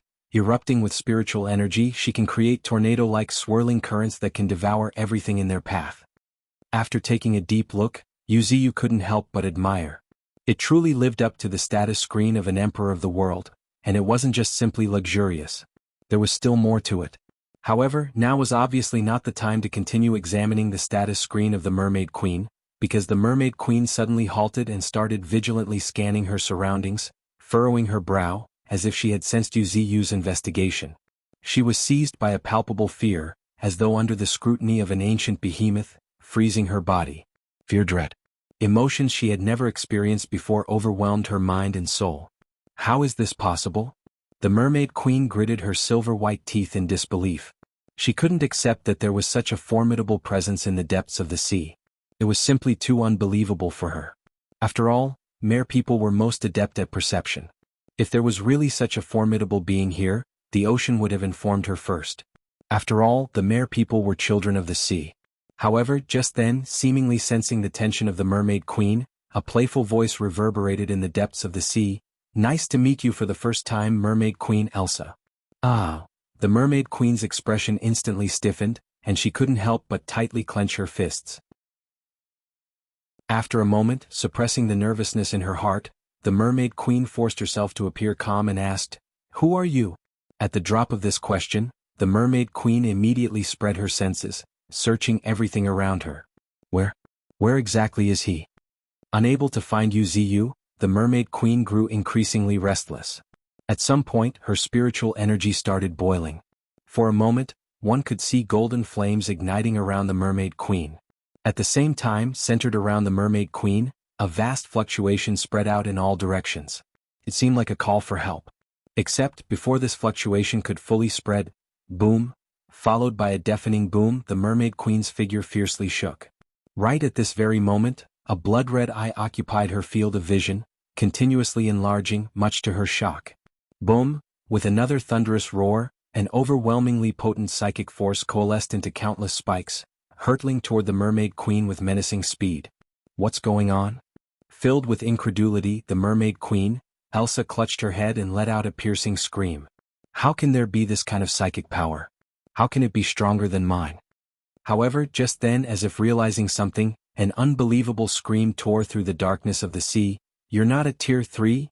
In her scream, there was a deep sense of fear, even a kind of indescribable despair.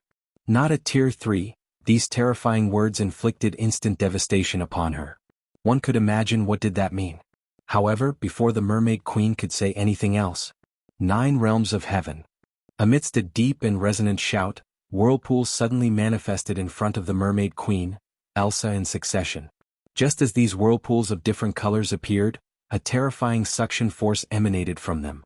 In just a moment, the mermaid queen, whose soul had already been severely damaged, was completely swallowed by a whirlpool crackling with electricity. Chapter 597, Pillaging. The 9 realms of heaven had its own independent space, which was capable of pulling living organisms from the outside. However, organisms that were too weak could not survive in this space. The 7 space pockets formed by 9 realms of heaven currently lack habitable conditions for anyone to survive. According to Wuxia's speculation, the size of space must reach 110,000 square meters, or even 100,000 for it to have habitable conditions for anyone to live and cultivate inside. Of course, there were exceptions for strong transcendence like the mermaid queen Elsa. As far as an emperor of the world like her was concerned, she could survive several years even in the most violent pocket of lightning.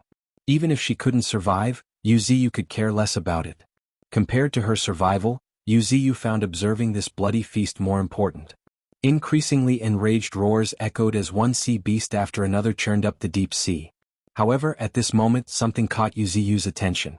It was a slightly smaller sea beast who happened to be stealthily approaching the dark willow tree, unnoticed by anyone, thanks to its stealth abilities.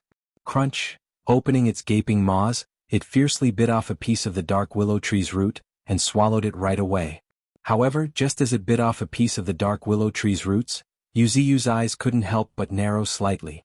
Simply because, right at that very moment, a massive shockwave burst from it before the slightly smaller sea beast, that bore some resemblance to a deer, began expanding at a speed visible to the naked eyes. At the same time, a very complex and mysterious mark appeared on its forehead, faintly flickering. What's this? Wuxia promptly focused his gaze, and immediately saw the information that finally satisfied his curiosity. The brand of king, it can suppress the sea beasts and can also unlock the inheritance of sea beasts. After reading the introduction, Wuxia finally understood. So that's how it is. No wonder why each sea beast has gone so crazy. Unexpectedly, the sea beast king still had such a secret. Meanwhile, the deer-like sea beast didn't seem to be in a good situation. Because the commotion it caused while it was integrating with the brand of king was simply too big, attracting the gaze of every single sea beast. Roars so fearsome that it seemed that they would tear apart the very sea echoed again and again. The roars were filled with penultimate fury. At this moment, every single sea beast, countless in number, abandoned their opponents and cast a savage gaze towards the deer-like sea beast. This spectacle served as a revelation for Wuxia, unveiling the terrifying aspect of the brand of king. It served as a test for kingship. Only those who can deeply cut a bloody path through countless sea beasts and endure the time it takes for the brand of king to integrate truly deserve to be crowned as a king and become the next sea beast king. And obviously this deer-like sea beast didn't have the strength to endure. Despite the boost in strength granted by the brand of king, it proved insufficient for the task at hand. Suddenly, the deer-like sea beast let out a piercingly shrill roar, trembling violently. Looking up, its right leg had been bitten off by another sea beast. However, before this deer-like sea beast could react, with a sudden terrifying roar, a ginormous claw came down along the surging sea currents. It was one claw, just one claw, but it smashed the deer-like sea beast into a mist of blood, annihilating its body and soul. Right at that very moment, the other sea beast spotted a terrifying monster in the shape of tiger afar in the deep sea, charging towards them. Its aura was so dreadful and oppressive that not to mention ordinary sea beasts, even Wuxia's eyes narrowed slightly. An emperor of the world, muttering to himself, Wuxia's eyes couldn't help but shimmer at the sight of this sea beast. Amazing, such a powerful sea beast has actually appeared. However, just at this moment, as if sensing something, Wuxia couldn't help but sigh in pity. Simply because this tiger-shaped sea beast was not the one to obtain the brand of king, but rather it was another fearsome sea beast, no less than it. It was exceptionally slender, stretching hundreds of meters in length. Its back bristled with rows of menacing spikes, while its narrow, cold eyes betrayed no hint of emotion. It was a boa, but not just an ordinary one. It was this sea beast that suddenly opened its gaping maw, and sucked in the blood mist when the tiger-shaped sea beast crushed the deer-like sea beast. And within that blood mist, the brand of king was shining brightly. What a pity! Once again lamenting, Wuxia's gaze shifted to the boa-like sea beast that was slowly integrating with the brand of king. Not bad, it looks quite ferocious.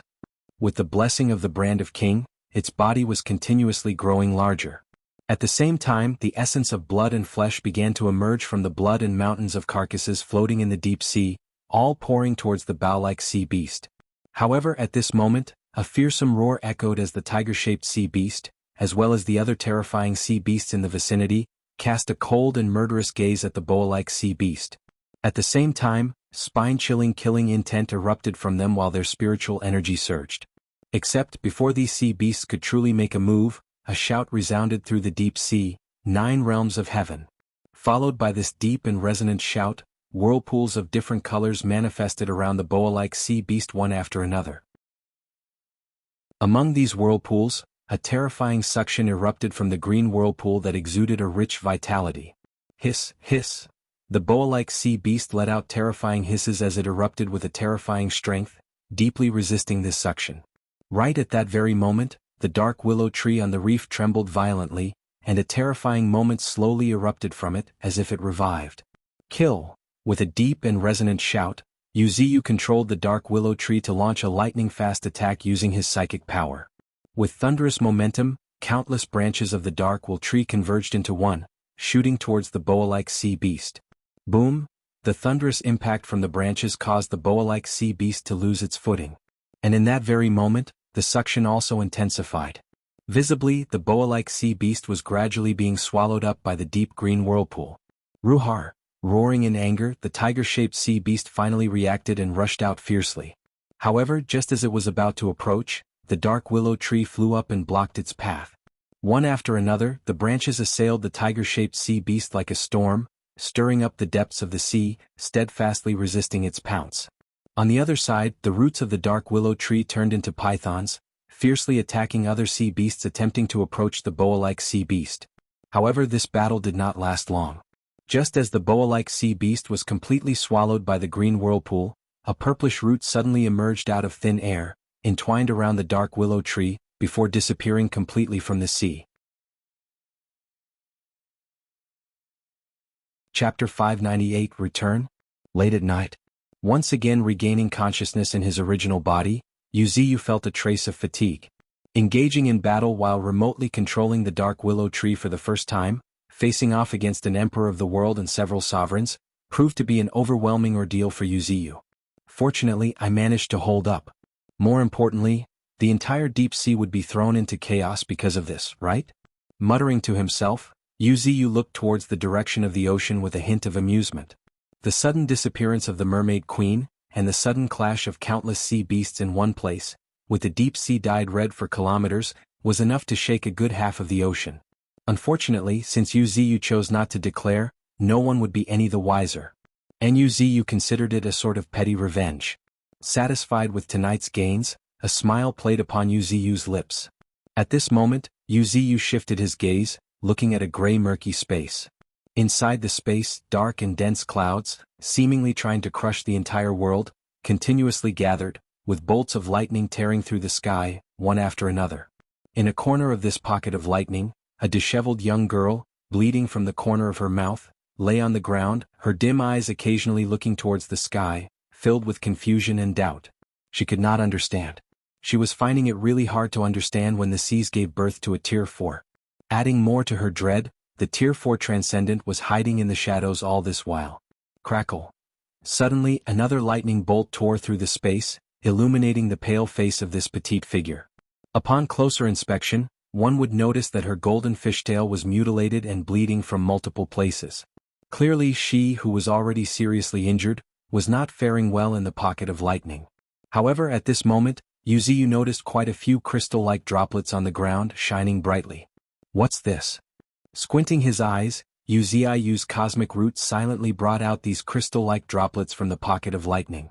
At this moment, looking at the 4 droplets of crystal brought out by the cosmic root, Yuziyu finally discovered them to be in the shape of a teardrop, and happened to be faintly emanating an indescribable energy. Mermaid's tears? A mutter escaped Yuziyu's lips as the corners of his lips curled up slightly. The mermaid's tears were a very precious treasure. An invaluable treasure just like his life essence, something one could only happen upon by chance. However, now that he was too powerful, he could produce life essence in abundance but not Elsa. Firstly, it was because Elsa's strength was lacking. And secondly, because mermaids' tears were actual tears, tears that only formed when a mermaid's emotions fluctuated greatly and her soul became somewhat unstable. It would be more accurate to call them a materialization of a mermaid's soul. This indirectly proved how emotionally devastated Elsa was at the moment. Hee. Chuckling, Yuziyu also collected these 4 drops of mermaid's tears. If used properly, such treasures could prove to be very useful. Not to mention other things, just their ability to dispel curses and reduce negative effects was enough to make Yuziyu consider them valuable. For instance, the petrification of the Snake Queen, the left guardian of Misty Mountains, could not be undone by ordinary means. However, a drop of mermaid's tears would be different. And this was the extraordinary aspect of mermaid's tears. After taking a brief glance at the situation Elsa was in, Yuziyu turned his attention to the current sea beast king, the boa-like sea beast. Its state, on the other hand, was completely opposite. After all, it was in the pocket of vitality. The rich vitality here even brought a hint of enjoyment on the sea beast king's face. More importantly, whether it was an illusion or not, Yuziyu noticed that after merging with the brand of king, this boa-like sea beast's elongated eyes seemed to sparkle with a hint of intelligence, as if it had gained some wisdom. For now, stay here. I'll figure out a way to subdue you and then release you. Muttering in his mind, Yuziyu no longer paid attention to the current sea beast king. Hey! Yuziyu took a long, deep breath and pulled his gaze back to reality. Looking up, he found Ling Er still sitting on a branch at the canopy, swinging her thin and slender feet. Next to her, with crimson long hair and a crimson flood dragon coiling around her waist, Thorns was also leisurely sitting on the treetop. The 2 of them giggled every now and then, their laughter as pleasant as the chimes of silver bells. Aren't you going back? Yuziyu asked in surprise, looking at Ling Er. He thought that she would have returned by now. You said the 3rd spiritual energy tide was going to arrive in 20 days, didn't you? The world is going to be in chaos, so I might as well stay here. Yuziyu's corners of lips couldn't help but twitch slightly upon hearing this, and he asked, puzzled, You're not in Flame City, aren't you afraid that? However, before Yuziyu could finish his sentence, Ling Er interrupted him. It's okay. I've already entrusted the rights of Flame City and other affiliated forces to a few trusted subordinates. Even if I disappear for 20 to 30 days or even half a year, it wouldn't matter. And Yuziyu was momentarily stunned and a bit helpless. She was like him in many ways. While others fought for power with all their might, she, on the other hand, was willing to delegate power and wished for a carefree life. Yuziyu couldn't help but sigh helplessly, but he didn't voice any opinion. Instead, he turned his gaze to thorns beside her and ordered, "Since Ling Er wants to stay, find her a good place to settle down in temporarily. By the way, when you have time you can take Ling Er around." Thorns promptly accepted with a smile, "But of course." With that, Thorns grabbed Ling Er's hand and stated, "Eldest sister, you haven't been back for so long. You probably don't know that many mysterious places have appeared in the Misty Mountains. Let me take you to see them." Saying so, Thorns led Ling Er towards several mysterious places in the Misty Mountains. And those places were nothing more than the 100 Flowers Valley, the Forest of Death. Of course, according to Thorns' wicked taste, they might also go to see the Pool of Blood in the Abyssal Prison. Yuziyu shook his head in helplessness. He did not micromanage such matters. As far as he was concerned, preparation for the arrival of the third spiritual energy tide was the most important task at hand. Chapter 599, Purple Python Reaching the Sky. Time quickly passed by, and in the blink of an eye, 3 days had gone by. Today, as if remembering something, Ling Er suddenly walked up to Yuziyu and casually stated, "Master, I almost forgot. The Master of Magnetism has sent invitations to various countries on behalf of America. I reckon that the first global human conference will be held in 2 months." After hearing this, Yuziyu narrowed his eyes. "In 2 months? Yes, 2 months." Nodding, a hint of playful smile appeared on Ling Er's face and added, "The third spiritual energy tide will arrive in just over 10 days. Who knows what it will be like in 2 months?" "Indeed," Yuziyu replied, smiling, but he didn't dwell on it too much. It was just a small matter. Moreover, in today's era, humans were no longer the absolute rulers. Not to mention, the Australian continent had long been overrun by mutant beasts, and the deep sea was occupied by the sea clans. In some corners of the continent alone, other races had sprung up. Although some of these races were low profile, to the extent that apart from Yuziyu's deliberate investigation, few humans or even mutant beasts had noticed them.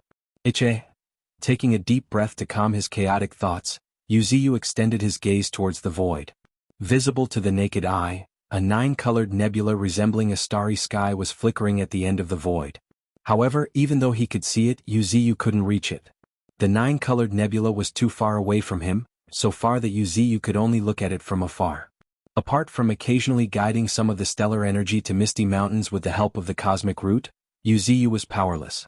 However, it was also because of this that Yuziyu was even more excited. "I hope the third spiritual energy tide will push me to the pinnacle of Tier 4.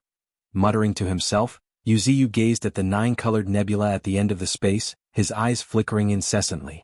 At this moment, seemingly remembering something, Yuziyu rolled up the roots, taking out the box containing the sweet osmanthus seed. "The seed of the sweet osmanthus tree?" Softly whispering, Yuziyu raised his gaze and looked at the night sky. After a moment, a round, bright ball caught his eyes, the moon. Now, after the advent of the era of transcendence, the moon has become even more extraordinary. The moonlight it cast down alone, not to mention others, had a strange power. For instance, the silver moon heavenly wolf imprisoned in the abyssal prison had its combat power doubled in moonlight. As such, one could imagine that the moon in the night sky was no longer as simple as it used to be. "When I can travel through the void," muttering to himself, Yuziyu's expression suddenly froze. "Travel through the void? While I can't travel through the void now, I do have other ways to reach the moon." Thinking of this, Yuziyu subconsciously shifted his gaze to the cosmic root. Using the void as a medium, the cosmic root could extend endlessly. Although I can't send the cosmic root with pinpoint accuracy with my current strength, it shouldn't be difficult to send the cosmic root to the moon, right? With some hesitation, Yuziyu focused his consciousness on the cosmic root. In a moment, Yuziyu's spiritual energy surged with a thunderous shockwave, before his cosmic root gave a fierce roar, transforming into a giant purple python, tearing through space in an instant. In a flash, Yuziyu felt the world around him spin, and by the time he reacted, he had arrived at a very strange place. It felt like weightlessness, but there was also an indescribable sense of oppression. Slowly raising his gaze, Yuziyu saw a dazzling starry sky. "I'm not on Earth anymore," mumbling to himself, Yuziyu looked back. The next moment, his gaze fell upon a beautiful blue planet, accompanied by a purplish python, looking back at the planet. However, only a small section of the purplish python was visible, emerging out of a crack in space. So this is space. Yuziyu couldn't help but smile after noticing something interesting. It seems the cosmic root can survive in space. But it consumes quite a bit of spiritual energy. In just a few breaths, Yuziyu discovered that millions of his spiritual energy had been consumed. Clearly, crossing such a distance was not easy for him. However, it's all right. Once again raising his gaze and looking at the distant moon, Yuziyu's gaze became focused as he once again controlled the cosmic root, tearing through space. At this moment, if someone could see into space, they would be surprised to find a purple python crossing an endless distance towards the moon. At the end of the day, the cosmic root was ultimately a root, an extension of Yuziyu's body. Under a constant supply of spiritual energy, it was growing continuously, growing to a length of 10,000 meters in a short period of time. However, the cosmic root that was only 10,000 meters in length, was covering a distance of over hundreds of thousands of meters. All of this was because a part of the cosmic root would enter the void, so even though only a section appeared in reality, it was only part of its body. At this moment, if one were to look towards space, they would surely witness segments of a purple snake, separated by cracks in space, entering one crack and emerging from another, stretching between the moon and Earth, continuously expanding and moving steadily towards the moon. In between these cracks, the segments of Yuziyu's cosmic root within the void were sliding at a terrifying speed. It was a very strange and mystical state. At least, for Yuziyu, it was an indescribable feeling. His body was stretched to the extreme, while his spiritual energy was being consumed every minute and every second. Be that as it may, Yuziyu felt excited. Under his control, the tip of the cosmic root had turned into a python head. And this head was none other than the head of the titanoboa that Yuziyu's root had swallowed in the beginning. In terms of body size, who could compare to an atavistic creature like the titanoboa?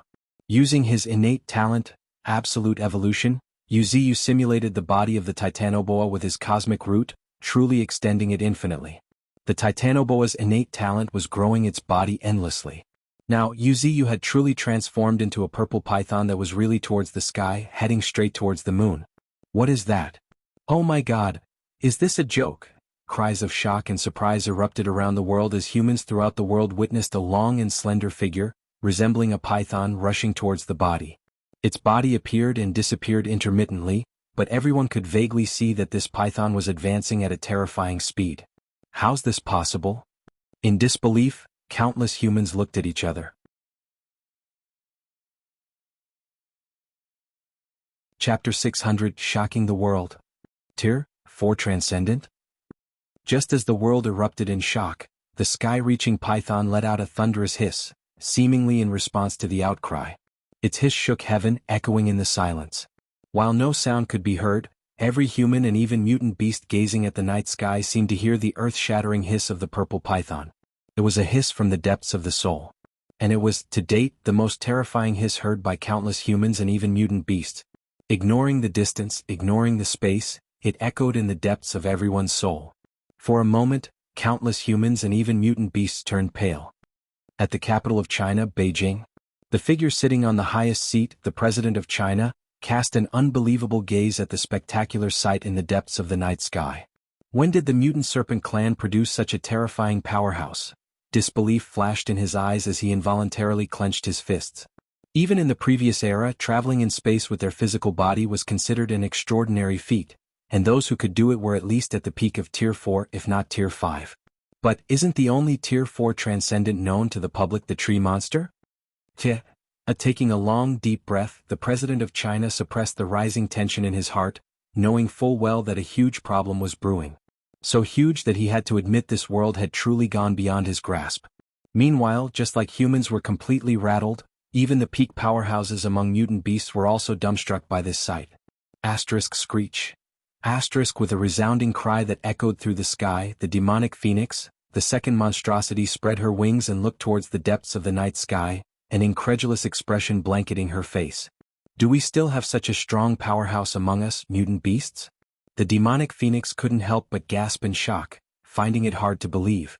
All along she believed that the tree monster could surpass her, but now she realized that things weren't as simple as she had thought. At least at this moment, it was clear that they shouldn't mess with this sky-reaching purple python. At the same time, in a corner of the continent, suddenly with a thunderous roar, a gigantic figure suddenly rose, its eyes shining with excitement. Titan, Titan, it's the aura of our Titan clan, the towering giant cried in an excited voice, like a child celebrating something. Things had been too difficult for them. In the previous era, the Titan clan, which had shaken the world, was now forced to hide in a corner of the continent to escape pursuit. Their conditions were so dire that they could care less whether the sun rose or set. They were on the run at every moment and every second. Before already mature transcendents, their massive bodies were just live targets. If it were not for their tough hides, they would have been killed countless times by their pursuers. Even so, they had suffered grave injuries multiple times, and had to use secret techniques to find a corner to hide in. However, now they saw it, a real hope. Their Titan clan had actually produced a powerhouse that was capable of traveling through space. Although the aura of this powerhouse was a bit strange, he wouldn't mistake the aura of the Titan clan. Our Titan clan has risen again, roaring to the sky. The Titan pounded his chest excitedly. As a matter of fact, the Titan clan was different from other races. As a renowned superior clan of the previous era, they only had one way to confirm the identity of their clansmen, and that was through Titan bloodline. As long as one could grow infinitely, they were a member of the Titan clan. It didn't matter if one was a python or a bird or even a human. The blood flowing through the body did not lie. For creatures of their enormous size, which far exceeded the norm, the only way they could coexist peacefully with others was if the other party was also a member of their clan. After all, the size of an adult Titan might even be comparable to that of a planet. Besides other things, just their enormous size made it difficult for them to communicate with other races. Because of this, the Titan clan, to a certain extent, was isolated from others while more united with each other. Just as the world was reeling from the shock, Wuxia's cosmic root, which had transformed into an enormous purple python spanning across space, truly descended on the moon. The moon was completely different from what he had imagined. At least, the lunar craters he had envisioned didn't exist.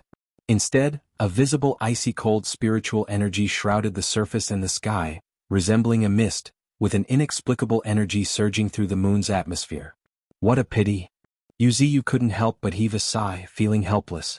At this moment he had very little spiritual energy left, which was enough to support him in exploring the secrets of this celestial body. Shaking his head helplessly, countless rootlets sprouted from the cosmic root, intertwining to form a humanoid figure shortly afterward. At this moment, the humanoid figure took out a box, mumbling, "I will plant you here, and from now on, it's up to your destiny." At the drop of these words, the humanoid figure took out the sweet osmanthus seed from the box before flicking it towards the lunar surface. In a flash, the sweet osmanthus seed was flicked into the depths of the moon, creating a massive shockwave that lifted the lunar soil high into the atmosphere. However, before Wuxia could do anything else, he suddenly felt his consciousness weakening rapidly. The world around him began to spin as a wave of dizziness washed over him. Immediately after, Wuxia felt endless fatigue engulfing him.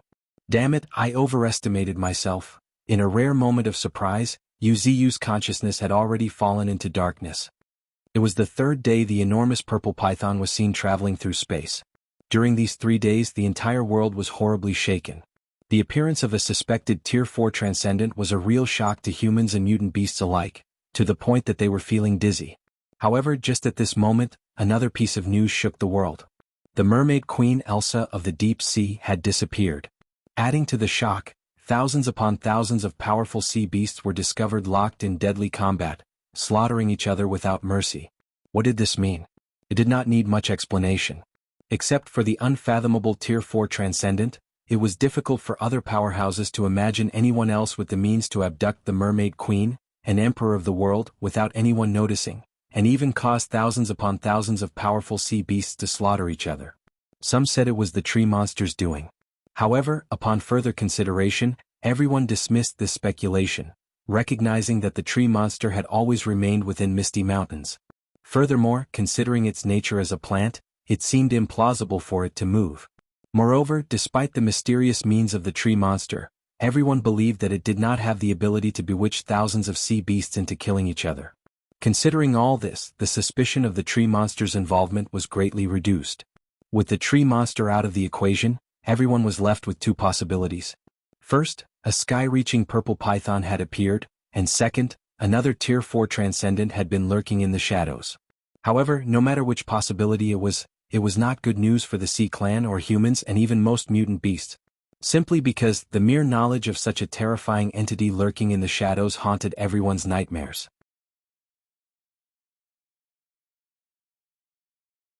Chapter 601 Heavenly Tribulation. Human Tribulation. In the heart of misty mountains.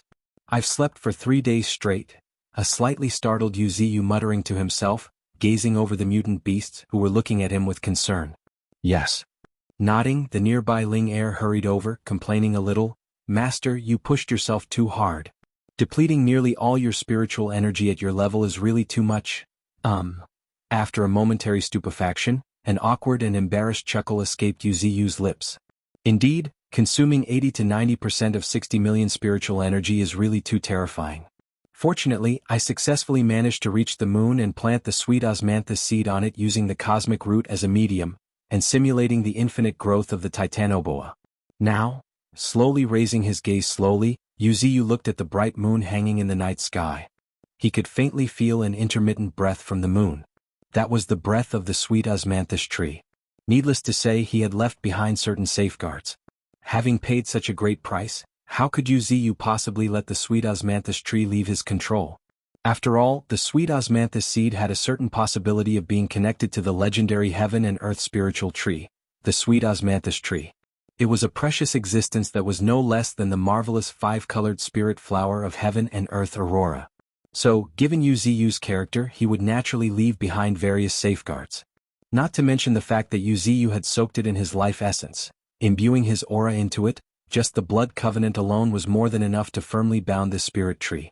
No matter what it gained on the moon, the ultimate beneficiary would inevitably be Yuziyu. This was why Yuziyu spared no effort to plant it on the moon. The moon was truly the only place where it could grow. Yuziyu believed that the next time he saw it, it would surely give him a great surprise. Work hard and grow. With a smile in his heart, Yuziyu also withdrew his gaze. At this moment, as if remembering something, Ling heir started giving a rundown on the recent situation to Yuziyu. It seems that the world has become somewhat noisy recently. And, smiling, the corner of Ling heir's lips curled up playfully as she added, recently rumors have been going around everywhere about a tier 4 lurking in the shadows plotting something. Everyone's on edge because of this. Moreover, there seems to be many people looking for that heaven-reaching purple python. Hearing Ling heir's playful voice, Yuziyu couldn't help but be filled with helplessness. From the start, I only wanted to do things quietly, but unexpectedly, it has caused such a huge disturbance. Still, things have turned out for the better. At least it would make the world more vigilant. With these thoughts in mind, Yuziyu summoned 9 tails, bull demon and others before starting to recuperate. I need to recover to my best state as soon as possible. Currently, only 40% of my spiritual energy has recovered, and it's far from enough. With this in mind, Yuziyu took a long, deep breath. Iche. Immediately after, the spiritual energy in the surroundings surged with a deafening roar. A massive spiritual energy storm manifested around Yuziyu, causing the world to grow dim. However, shortly after Yuziyu started focusing on recovering his spiritual energy, Yuziyu, in the center of the spiritual energy storm, suddenly had his eyes narrowed as if sensing something. This aura? Muttering to himself, Yuziyu slowly opened his eyes and looked towards the horizon. Boom! With a thunderous roar as Yuziyu's blood-red heavenly eye opened, his gaze, crossing space, fell on the dark seas, where a vast expanse of dark and dense clouds had gathered. One after another, bolts of lightning as thick as water buckets, continuously struck the sea surface with deafening claps, evaporating the seawater. Someone is crossing tribulation. Muttering to himself, Yuziyu became lost in thought. Undergoing the baptism of heaven and earth was a necessary step for a tier 3 to step into tier 4. This baptism was called crossing tribulation. 3 years ago, Yuziyu successfully crossed his tribulation, thus stepping into tier 4. And today someone else was crossing tribulation. As a matter of fact, not everyone crossing tribulation would cause such a huge commotion. Take Yuziyu for instance. If he wanted, he could shield all movements within a set area, making it difficult for anyone to perceive any kind of movements. Hee. Yuziyu couldn't help but chuckle as a playful look appeared on his face. It's getting more and more interesting. Still, crossing tribulation is an extremely dangerous act, with 9 out of 10 losing their lives in the process. So, it remains to be seen whether the one crossing tribulation can survive. More importantly, even if it managed to pass heavenly tribulation, what about human tribulation? With such a commotion, it should be the frightening so-called human tribulation. At the same time, strong individuals all over the world trembled. The might of heaven and earth radiated for thousands of kilometers, shaking countless strong individuals. No one was unfamiliar to this kind of majesty, simply because they had felt it 3 years ago. And today they were feeling the same majesty once again. Ferocious and brutal, and there's also that nauseating smell of sea creatures. Could it be that someone has reached Tier 4 deep within the sea? Mumbling softly to himself in the United States of America in Skyhaven, the master of magnetism, Yule, squinted his eyes. However, in a moment his eyes turned cold and he nodded towards someone not far away. Immediately after, before the opposite party could respond, his figure turned into a stream of light, shooting towards the distance. The Sea Clan and the terrestrial races had antagonistic relations with each other. Especially after the global invasion of the Sea Clan 3 years ago, which had pushed this antagonistic relationship to its peak. How could powerful transcendents on land let a powerful transcendent of the deep sea pass through their tribulation? At least, with the ruthless character of the master of magnetism, it was impossible for him to sit back and watch a sea clansman break through to Tier 4. In the past, when the tree monster was crossing his tribulation, they were powerless and could do nothing but helplessly watch. However, now they were strong enough to interfere. At this moment, not only the master of magnetism of America, but also strong superhumans from other continents were marching towards the dark seas at a moment's notice. Unfortunately, before they could even reach in the waters near the individual crossing tribulation, powerful Sea Clan transcendents had emerged from the sea, one after another. Not to mention ordinary superhumans, even the famous superhuman of America, Yule, was blocked by them. Obviously, not only did the terrestrial superhumans have sensed the commotion, but even the Sea Clan transcendents had also noticed it.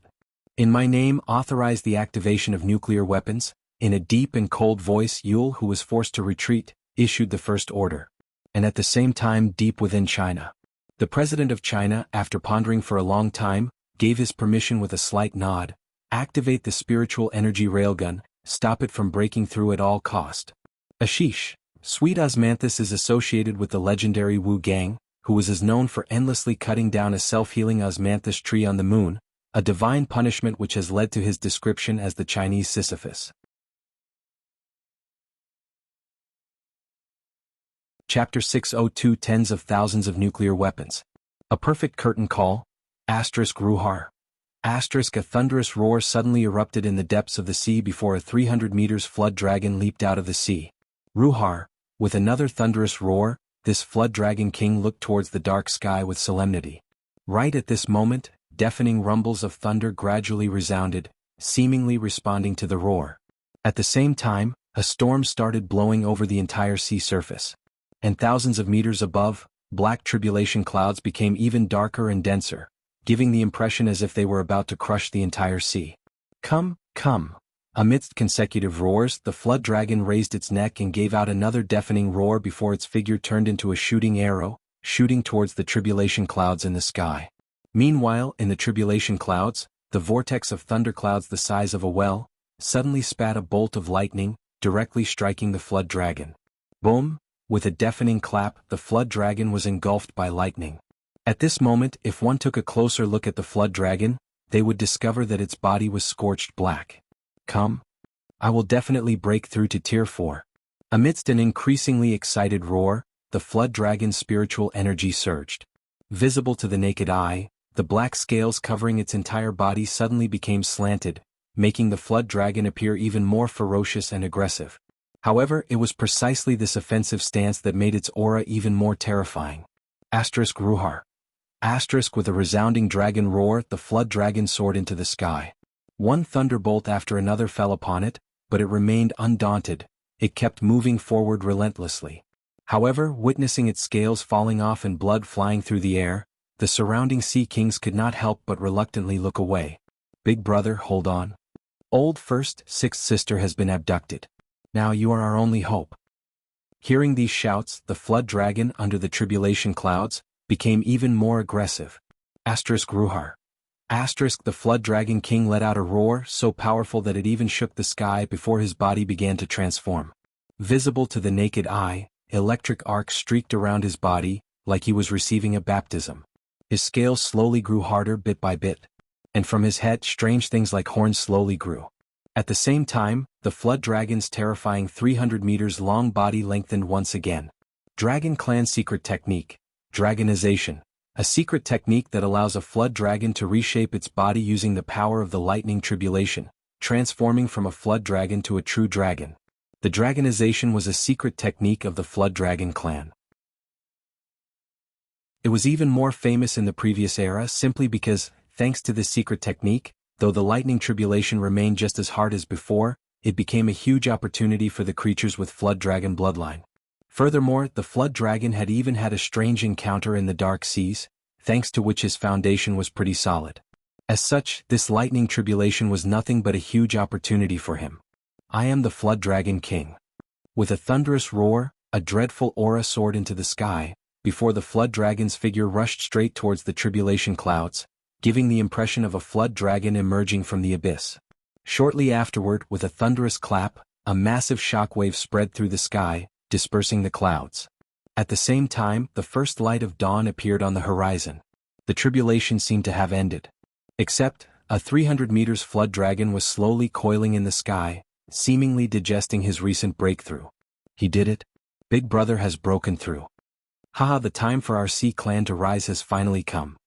The Sea Kings, who had always been impassive, were now showing extreme joy, shouting in excitement one after another. And why not? Their flood dragon had finally advanced to Tier 4, which happened to be the current peak of this world. An entity of this level could dominate the entire world alone. So, the breakthrough of the Flood Dragon King was no different than a shot of powerful stimulant, putting them in a state of immense joy. However, just at this moment, as if sensing something, the expression of the Flood Dragon King in the sky suddenly changed. Looking up, the dawn at the horizon became even more brilliant. Faintly, it seemed to be accelerating at a tremendous speed as if it could pierce through everything. What's that? A huge sense of crisis assailed the Flood Dragon King's mind and soul, freezing up. The very next moment, with a thunderous explosion, the dawn transformed into a beam of light, piercing through him instantly, much to the shock of countless sea creatures and every sea king. Amidst a painful roar, his body suddenly shook violently, as a mist of blood fiercely exploded from his wound. At the same time, an extremely enraged roar suddenly resounded through the sky. Tard. With flames of fury burning in his heart, hatred and resentment filled the eyes of the Flood Dragon King. He was enraged by the fact that someone actually launched a sneak attack against him, taking advantage of his recent breakthrough, when he was at his weakest. Damn it, with flames of fury burning hotter and hotter, he felt his strength rapidly slip away. Just at this moment, swoosh, swoosh, swoosh, one after another sounds of something rapidly flying through the air rang in everyone's ear. Looking up, in the astonished gazes of sea kings and countless mutant sea creatures, missiles appeared one after another in the depths of the sky. Nuclear missiles, and not just one or two but a full 1,000, covering the entire sea area like raindrops. Humans, you are seeking death. Amidst one furious cry after another, the faces of the Sea Kings drastically changed. Especially when they noticed the Flood Dragon King's aura faintly slipping away, their eyes turn even colder. Swoosh, swoosh, swoosh. Amidst surging spiritual energy, the 4 Sea Kings, along with many Sea Clan powerhouses, soared into the sky. Nuclear weapons may be powerful, but Tier 3 transcendents like them could still resist them. Currently, the most important thing for them was to protect the Flood Dragon King through his brief period of weakness. Once this weakness had passed, they could make the humans pay for this transgression 100-fold. Shortly after that, accompanied by continuous deafening explosions, mushroom clouds rose into the sky, with light as bright as daylight, illuminating the entire sea. At this moment, the entire world saw a light on the horizon as bright as daylight. That was the ultimate weapon of the human race. It had gradually become obsolete, but it helped humans guard an era. It was nuclear weapons. The world had stepped into a new era. And now, the ultimate weapon of mankind was bidding farewell in the most perfect way. Launch. With a deep and resonant roar, the nuclear silos buried in every corner of Russia until now were finally opened. The nuclear weapons no longer possessed any deterrent power in today's era. Moreover, its radiation would also cause mutation. Thus, the elimination of nuclear weapons was inevitable. Considering this, countries around the world had chosen unanimously to bid farewell to nuclear weapons in the same way, a comprehensive strike at all cost. Currently, a large number of Sea Clan transcendents were gathered in the strike zone. The humans had decided to erase everything in that area at the cost of tens of thousands of nuclear weapons. Even if they could not destroy those peak C-clan transcendents, they must inflict severe unrecoverable damage to the entire C-clan. Chapter 603 The Purple Python Strikes. Boom, boom, boom. One after another, nuclear missiles erupted high up in the sky like fireworks, illuminating the entire dark seas as bright as daylight. Amidst these deafening explosions, one could faintly hear the shrill roars and unwillingness of powerful transcendents. Nuclear weapons no longer held the same deterrence as in the old era. Furthermore, they couldn't even wipe out powerful Tier 3 transcendents. However, it was an undeniable fact that the reason why most Tier 3 transcendents were not afraid of nuclear weapons was simply because most of them could escape from the center of a nuclear explosion in an instant, thanks to their fearsome speed. As for Tier 3 transcendents who could truly withstand nuclear weapons like Wuxia, they were few and far in between. As such, the scene of powerful transcendence of the entire C-clan bleeding unfolded in the sky. Boom!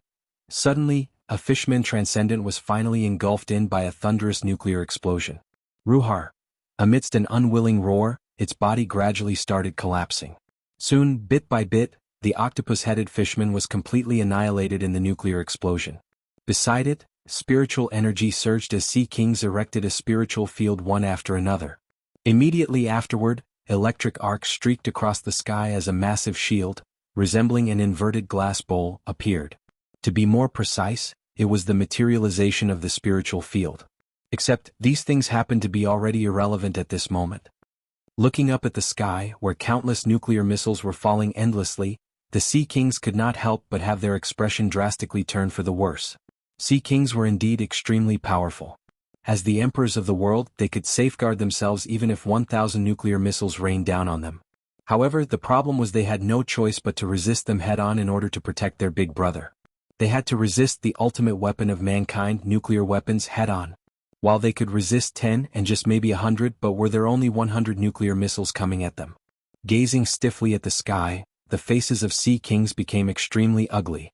Damn humans, sooner or later, I will slaughter you all. Those bastards. Cursing one after another, the Sea Clan transcendents, led by the Sea Kings, also desperately erected spiritual fields to resist this horrifying nuclear missile storm. Meanwhile, in Misty Mountains, humans are quite bold. Looking at the distant horizon where the storm of nuclear missiles had lit up the world, Wuxia couldn't help but praise in a faint voice, his lips curling up slightly. This was the human race. Defending against foreign enemies, they became especially taciturn. Their courage was commendable. In just a few breaths, they had simultaneously fired all of their ICBMs, unleashing a comprehensive nuclear strike. TSK, these sea clans are in real trouble. Humans have always been like this since ancient times. They always regarded members of other races and ethnicities as enemies, and had never let down their own when it comes down to fighting against foreign enemies. Calmly watching the distant fireworks, a shadow of a smile appeared on Ling Er's lips. From the start, the seeds of today were planted when the Sea Clan invaded the land and slaughtered humans. Today, the Sea Clan is just reaping the bitter fruits of their own actions. There's no denying that in some aspects, humans cannot be underestimated. At this moment, the nearby Nine Tails, watching the grand fireworks, seemed to have been struck with an idea. She turned her beautiful eyes and asked, "Master, aren't you going to attack?" Attack. Momentarily astounded, Wuxia turned around and glanced at the mutant beasts nearby. Immediately, pairs of eager eyes caught his eye. As expected, every single one of them is just looking to cause trouble. As a matter of fact, all of them wanted to see Wuxia kick the Sea Clan when they were down, severely damaging the Sea Clan once again. But, the corner of Wuxia's lips rose as he decided to play along. There's no rush. No rush? Wuxia's reply left her a bit puzzled, prompting her to curiously look at the slender figure standing on the branch not far away. Although she was quite confused, Nine Tails still felt that her master was plotting something again. As if hearing Nine Tails' thoughts, Wuxia decided to explain, "If I take action, I can indeed truly crush the Sea Clan. I may even kill that Flood Dragon King in one attack. However, doing this would also rattle the others, making each and every one of those going to break through to Tier 4 feel threatened. You see, what I want to see now is peak powerhouses breaking through one after another. If my actions cause them to feel endangered and they refuse to break through, it will go against my plan." Hearing Wuxia's explanation, Ling Er nodded, seemingly understanding and not understanding at the same time. Nowadays, most of the powerhouses were about to reach Tier 4. If Wuxia directly killed the Flood Dragon King, who had publicly broken through to Tier 4, it would undoubtedly make various powerhouses extremely vigilant against him. After all, no one wanted to see a sword of Damocles hanging over their heads. No one wanted to see the tree monster suddenly attack when they were breaking through to Tier 4. Considering this, Wuxia did not take action at this time, simply because Wuxia's threat was too great. A single moment of carelessness would make him everyone's target. At that time, not to mention planning for other things, presumably, every powerhouse would be keeping an eye on Wuxia at all times. However, just at this moment, a voice echoed, "Master, are you just going to watch that stinking water snake breakthrough? Remember, not long ago they sent people to attack the elder sister." White Tiger's voice was filled with indignation and resentment. "Of course not." Smiling, Wuxia shook his head. He gestured with his right hand. Immediately after, with a terrifying explosion, a purple python with cold and emotionless eyes, and a body entirely covered in almost transparent purple scales, rushed out of the void, astonishing Nine Tails, Bull Demon, and the others. Hiss, hiss, hissing, the giant purple python coiled around Wuxia's humanoid form, with its head resting on his shoulder as it coldly looked around. It seemed to be peering yet also warning. "I may not take action, but it doesn't mean that the soaring purple python, whose name has been echoing throughout the world recently, can't take action." With a playful smile, Wuxia gently patted the snake head of the purple python. In a flash, the purple python's vertical pupils gradually constricted as a cold and unfathomable aura erupted from it.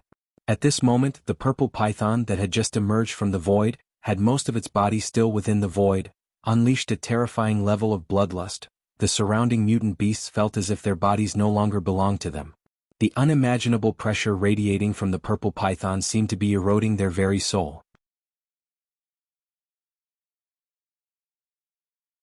Chapter 604, Endless Tornado. The might of the Flood Dragon King. Hiss. Another hiss, seemingly rising from the depths of the underworld, echoed through misty mountains.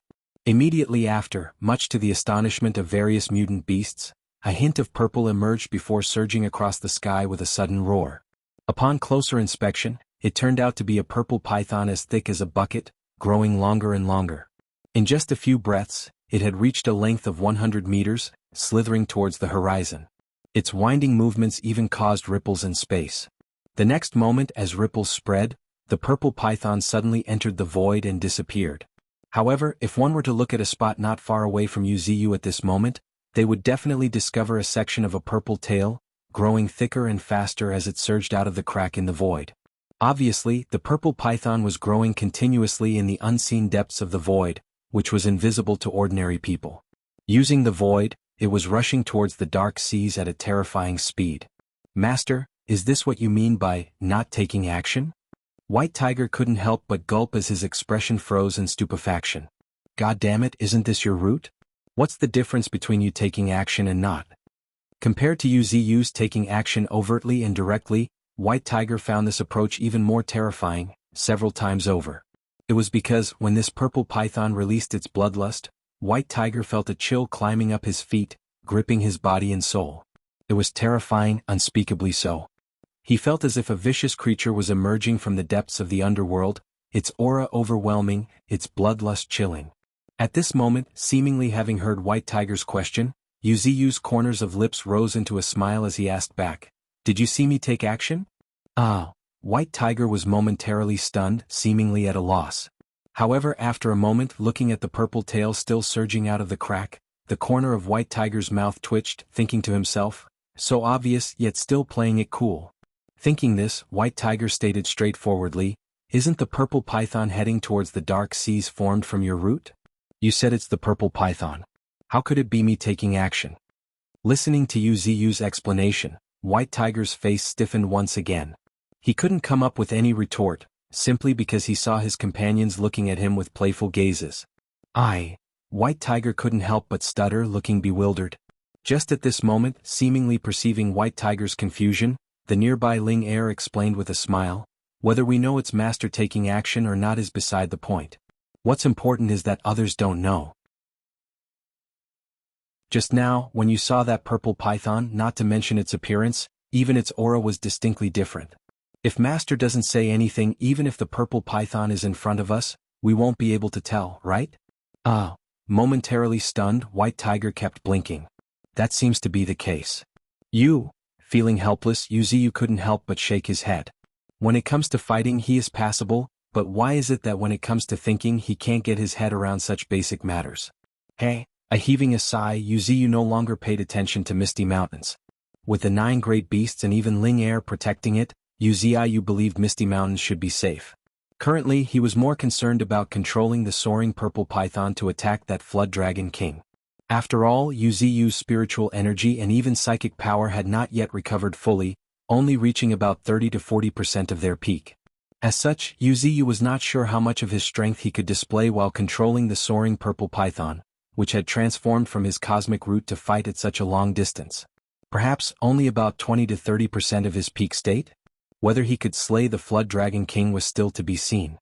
As a matter of fact, Yuziyu didn't care whether he could slay the Flood Dragon King or not. After all, the third spiritual energy tide was imminent. If the Flood Dragon King was severely injured, he would miss such a huge change. And Yuziyu believed that it would be more distressing than dying. Smiling in his heart, Yuziyu started cooking up a plan. And at this moment, above the dark seas, boom, boom, boom, one after another nuclear warheads kept falling. In just half an hour, 1,000 to 2,000 of them had already exploded. This was the most disgusting thing about humans. They seemed to have noticed that the Sea Kings were desperately resisting, as the nuclear missiles kept falling one after another, not giving the Sea Beast Kings a chance to catch their breath. Now, if one were to look up, they would be surprised to find 4 figures standing in the clouds, their faces somewhat pale and large drops of sweat continuously trickling down their temples.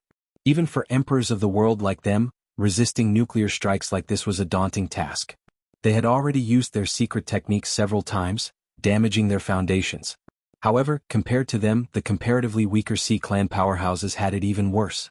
One after another, they perished under the nuclear strikes, with many more being severely wounded. For a moment, the entire sea area was stained red, with strong ones bleeding and weak ones wailing. What was originally an endless black sea had turned dark red. Ruhur! Suddenly a dragon roar echoed through the sky. Immediately after, in the astonished gazes of the Sea Clan powerhouses, the black figure coiling around suddenly soared into the sky. Boom! With a deafening roar, spiritual energy surged around the Flood Dragon King, stirring up a seemingly tangible storm, before waterspouts rose from the sea, one after another. Meet your maker. A thunderous roar reverberated across the sky as the Flood Dragon King rose into the sky, surrounded by thousands of waterspouts, in the incredulous gazes of countless sea creatures. That majestic sight deeply imprinted itself in the hearts of every being, like an unforgettable scene. Even the humans observing remotely through spiritual energy monitoring satellites chose to remain silent when they saw the endless waterspouts rising tens of thousands of meters. Subtly, a chill rose from the soles of their feet, gripping their mind and body. Is this what a Tier 4 Transcendent looks like? A voice rang out from somewhere, striking a chord in the heart of every human, making their faces even paler. It was truly worthy of the terrifying existence bearing the title, Natural Disaster. This level of strength was truly terrifying and made one's heart palpitate with fear.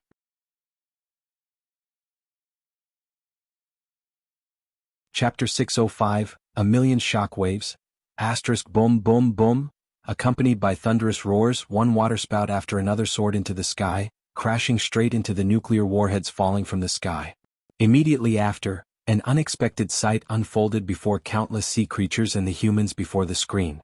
There were no explosions, no thunderous roars, instead each waterspout swallowed the nuclear warheads one by one. He is completely suppressing the explosion of nuclear warheads with just his power alone. Every superhuman couldn't help but feel suffocated at the sight of this, they could barely suppress the twitching of their lips and eyes. This method was far more terrifying than simply resisting nuclear warheads. At this moment, countless superhumans and Sea Clan Transcendents witnessed one nuclear warhead after another exploding within the waterspouts, emitting a glaring bright flash akin to daylight. Unfortunately, as the waterspouts expanded and contracted, they completely swallowed the destructive power of the nuclear explosion. This was the power of a Tier 4 Transcendent. Even though the Flood Dragon King had only just broken through, he was capable of withstanding over 1,000 nuclear warheads. This was a proof in itself why Tier 4s were designated as natural disaster. True to this classification, he was a true calamity that could destroy the world. Ruhur. Suddenly, a thunderous dragon roar shook the sky, before a 300 meters long flood dragon king flew higher into the sky, much to the shock of humans and sea clan transcendents alike. At the same time, a voice as cold as ice, capable of freezing souls, resounded throughout the world. Humans, mark my words, our sea clan will not forget this grudge. Just at the drop of these words, spiritual energy surged around the flood dragon king as a fearsome storm started blowing, with large swathes of dark clouds converging around him. Faintly, countless bolts of lightning could be seen streaking across the clouds. The terrifying momentum was like a thunderstorm coming from another world, leaving a huge impact on everyone's mind. Gulping in nervousness, humans in front of their screens couldn't help but have the corners of their eyes twitch, with some looking at each other in disbelief. For some reason, a sense of regret smothered their hearts. Meanwhile, in Skyhaven, United States of America, the master of magnetism Yule was sitting high on the throne, with a gloomy gaze and an extremely cold expression. A snake should be beaten to death or it will cause endless calamity. I should have used the star piercer earlier. Feeling regretful, Yule couldn't help but lament. However, it was already too late. This evil dragon has already passed its weak phase. Even if the star piercer is used now, it would be too late. After all, no matter how powerful the star piercer may be, it would be useless if it missed its target. Moreover, the star piercer is not much stronger than China's spiritual energy cannon. Since even China's spiritual energy cannon had not been able to truly kill it, it would be difficult for our railgun as well. Unfortunately, when that evil flood dragon recovers from its injuries, a true war will be on the horizon. Hiya! Heaving a sigh, Yule slowly turned around. However, just as he turned around, cries of surprise suddenly filled the conference room. What's that? Oh my God, is this for real? It actually came. These nearly incoherent exclamations immediately brought a change in Yule's expression as he abruptly turned back. In an instant, a vast and deep purple aura on the screen caught his eye, a purple aura streaking across the sky, accompanied by a roar that shook heaven. The overwhelming aura filling the atmosphere gave the impression as if an ancient beast of calamity had descended. Upon a closer look, everyone finally discovered that it was an indescribably massive purple python, slithering across from the horizon. It was only then that the humans finally discovered the massive purple python's golden vertical pupils, purple eyelids extending to its nostrils, and the crimson snake's tongue flickering with each hiss. It sent shivers down everyone's spine. Right at that very moment, as they watched this vicious creature descending from the sky, a human seemed to realize something, exclaimed out loud suddenly, "Is it going to attack the flood dragon?" Just at the drop of these words, the soaring purple python suddenly accelerated in the stunned gazes of every human. Boom. With a deafening boom, a flicker of purple flashed across the sky before the soaring purple python abruptly came to halt just about a kilometer away from the flood dragon.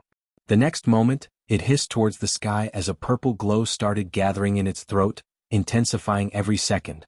Immediately after, with a deafening boom, a purple beam of light, like a sharp sword, suddenly shot towards the flood dragon. Ruhr, the distant flood dragon, also opened its mouth, giving out a furious roar. Its spiritual energy surged before a towering column of water gushed out from the flood dragon's mouth, crashing straight into the purple beam of light. The following moment, a thunderous clap reverberated through the sky, followed by a terrifying shockwave spreading out. The clash of their respective spiritual energies dyed the sky in various shades of purple and blue. However, this was not the end of it. Or rather, it was just the beginning. In the next moment, the distant soaring purple python suddenly accelerated, drawing an S-shaped winding path, almost teleporting to the flood dragon's side. It then opened its gaping maws, revealing two gleaming purple fangs, before burying them into the flood dragon. Its spiritual energy surged as purple flames continuously flared from the fangs, setting the flood dragon ablaze. While biting the flood dragon, the soaring purple python charged straight towards the sea, straight as a line, like a meteor descending from the sky. Boom. The moment it crashed into the sea, towing the flood dragon, the impact was so powerful that the sea water within a 10-kilometer radius was pushed away, creating the image of a massive bowl sinking continuously. Adding more to the dread, a mournful dragon roar resounded through the sky. Visible to the naked eye, the soaring purple python, with the flood dragon in tow, descended into the deep sea without any sign of returning, still plunging towards the depths.